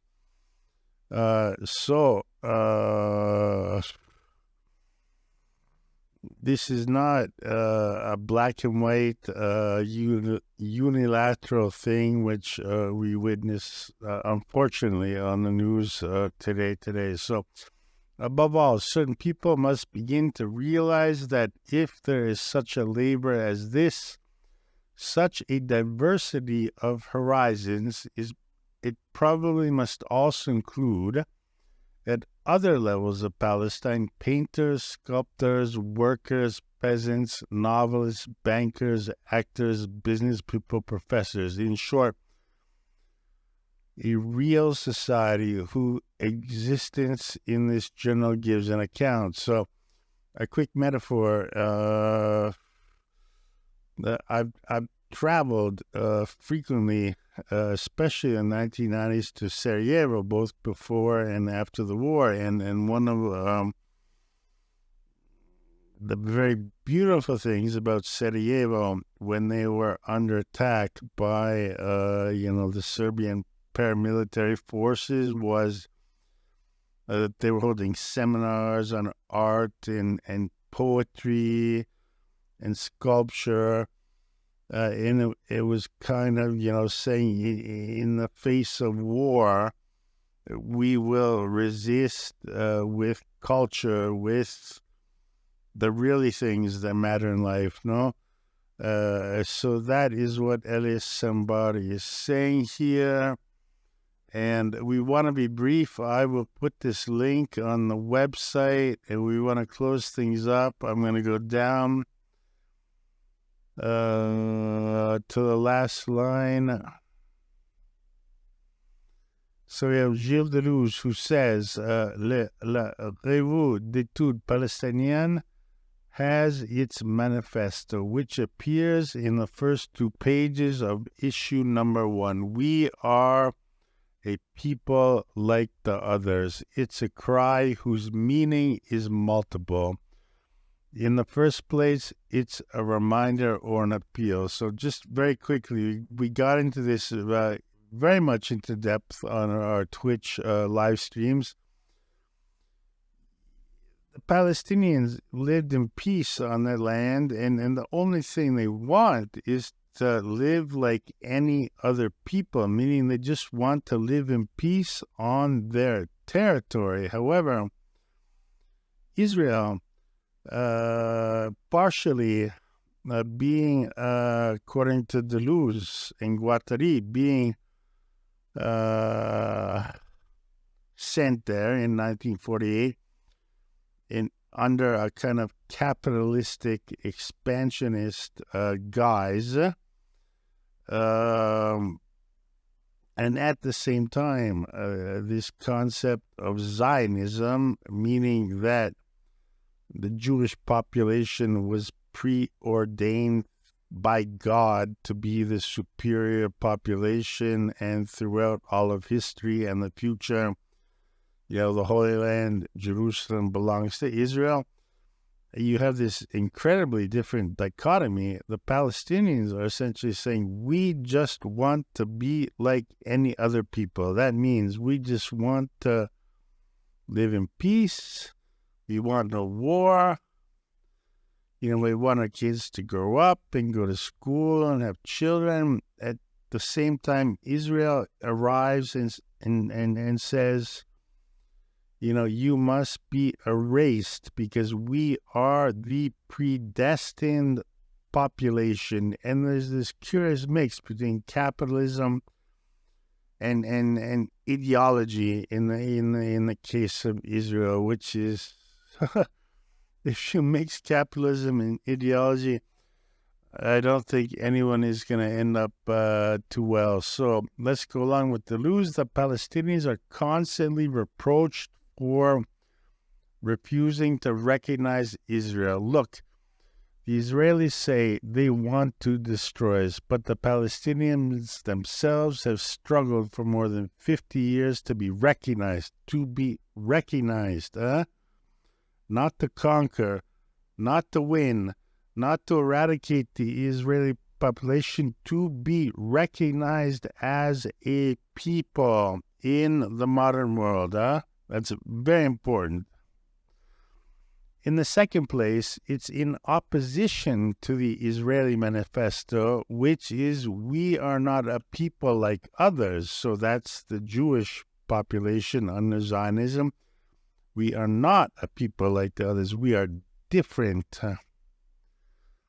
By reason of our transcendence and the enormity of the persecutions we have suffered. Therefore, Zionism theoretically appears in the 19th century, in 1850, 1830, and there are very specific authors who were Jewish people in the diaspora, specifically in Germany, who began to write about the fact that, the Jewish people had the Holy Land was the real territory, and they had to reunite. So historically, there was already a big influx of Jewish people from Europe or from Russia or from the Middle East or from wherever. So Zionism had already begun in the mid 18th century, But after the Holocaust, in the horrific, we repeat, the horrific suffering of the Jewish population, after what they suffered, according to Deleuze here, it's the Jewish population concluded that we are not a people like others. We, as Jewish, have a unique identity, and we are like no one else. Continue with Deleuze, hence the importance in the issue number 2 of the Revue of 2 texts on the Holocaust by Israeli writers on Zionist reactions to the Holocaust and on the significance that the event has acquired in Israel in relation to the Palestinians and the entire Arab world that were not involved in it. So, important point. The Holocaust occurred, and it was a horrific point in history, absolutely inhuman, and the Jewish population suffered that. And they were given a specific treatment which the Palestinians would suffer, even if the Palestinian and the Arabs had nothing to do, absolutely nothing to do with Hitler or Nazi Germany. They had nothing to do with one another. The Palestinians, it's not their fault that Hitler did more or less what the Jewish Israel is doing to the Palestinians, meaning that, Hitler not only wanted a genocide that was kind of secondary, but if the genocide occurred, that was no problem. But, Hitler or the Nazi view was that, first you would have to take Jewish people and, sew on a yellow star, and they would walk in public and be ashamed of who they were. And the whole German population would say, oh my God, that's, a Jew, how terrible. And then you would put them into ghettos, and then you would exterminate them. It was a whole logic on the part of the Nazis to erase the Jewish people from the history, not only to erase them, but to erase them from the history of the Germanic population. And that's a horrific thing that happened in a horrific procedure. However, according to Gilles Deleuze, that is exactly the same thing that the Israeli population is inflicting on the Arabs who had no fault with what happened to the Jewish population. And that's also, I'll add that here, why we talked about this on Twitch, why the Israeli occupation is not a case of classic colonialism, meaning in traditional colonialism, take like Great Britain, they would go to India, they would conquer India, and then they would put all people to work, and they would appropriate their riches. And that's classical colonialism. But in the case of Israel, they never wanted to take the Palestinian population and unite them as a labor force and make them work as slaves and extract their riches. No. For Israel, due to a number of reasons, specifically Zionism, just had to erase the population from the face of the earth and from the history books. So, we'll go back to Deleuze, demanding to be treated as a people outside the norm. The state of Israel maintains itself all the more completely in a situation of economic and financial dependence upon the West, such that no other state has known before. This comes from a Jewish writer. His name is Boaz Evrom. This is why the Palestinians hold fast to the opposite claim, to become what they are, that is a completely normal people. Shades of Nietzsche. Become what you are. The Palestinians just want to be a normal people who live in peace with themselves and their neighbors. Against apocalyptic history, there is another sense of history that is only made with the possible, the multiplicity of the possible, the profusion of possibilities at each moment. Isn't this what the Revue wants to show, even and above all in its analyses of current events? We will get to the final answer and shut this down. Elias Sambar responds, absolutely. This question of reminding the world of our existence is certainly full of meaning, but it's also extremely simple. It's a sort of truth which, when truly admitted, will make the task very difficult for those who have looked forward to the disappearance of the Palestinian people, because finally, what it says is that all people have a kind of right to right. So, droit au droit. Even the Palestinian people, I'm sorry to say it, have a right to have rights. This is an obvious statement, but one of such force that it very nearly represents the point of departure and the point of arrival of all political struggle. Let's take the Zionists. What do they say on this subject?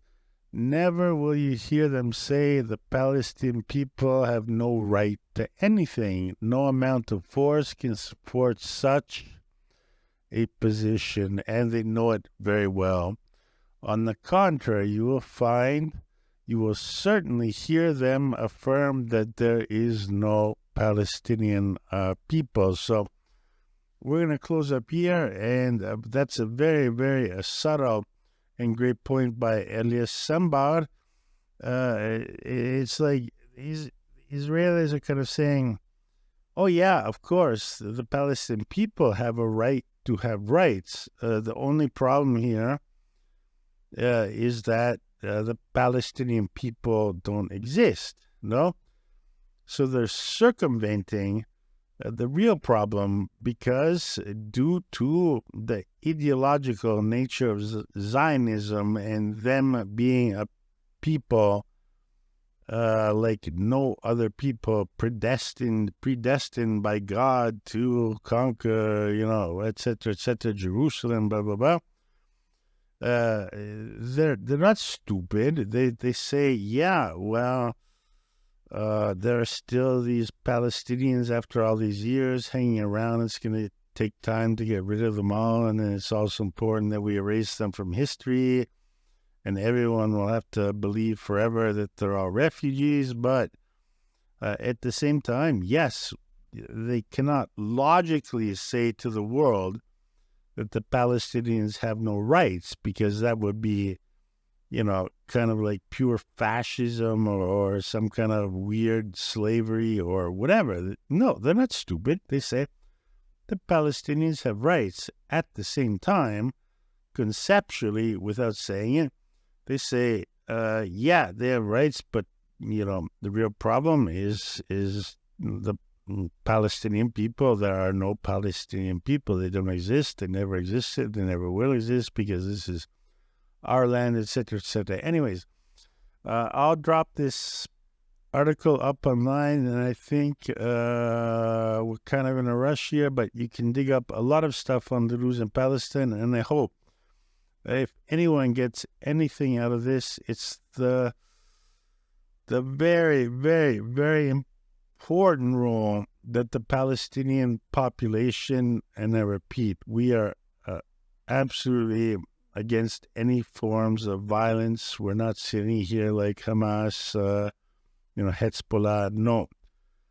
Crimes against the Israeli people are horrific, and vice versa. I mean, the stuff that Israel is doing in the Gaza Strip is beyond horrific.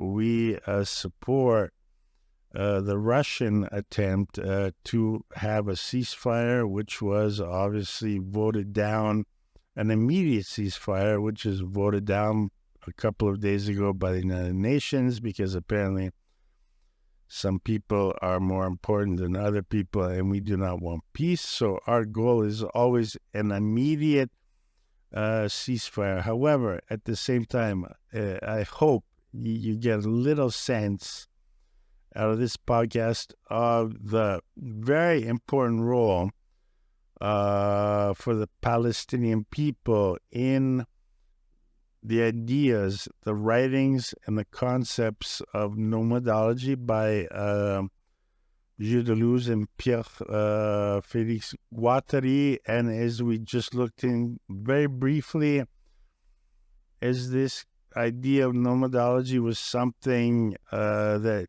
Gilles Deleuze deeply felt was missing from l'Anti-Oedipe, and therefore it's not as if it was wrong or incorrect, but Gilles apparently felt that in defining states as tribal, despotic, and capitalistic, afterwards, I believe, he recognized that the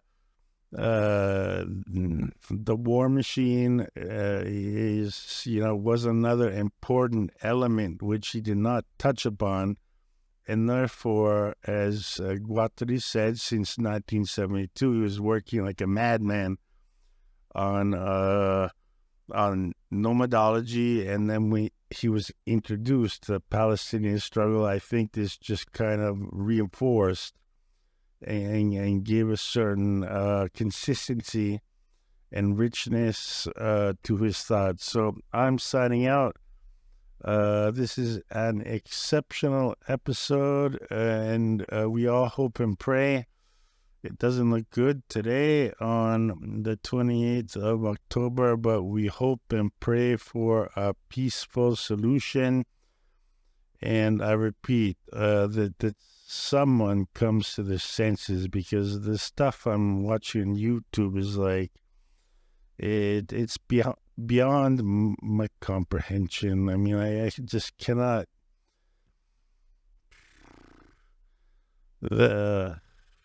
Whatever. Let's leave it alone, and we're gonna sign off here. Thank you for everyone that's watching, and we hope to get back to our original chapter, which is Deleuze Modeste, Plateau 2, chapter 4. In the beginning to middle of November. So thanks again. Take care. Bye-bye.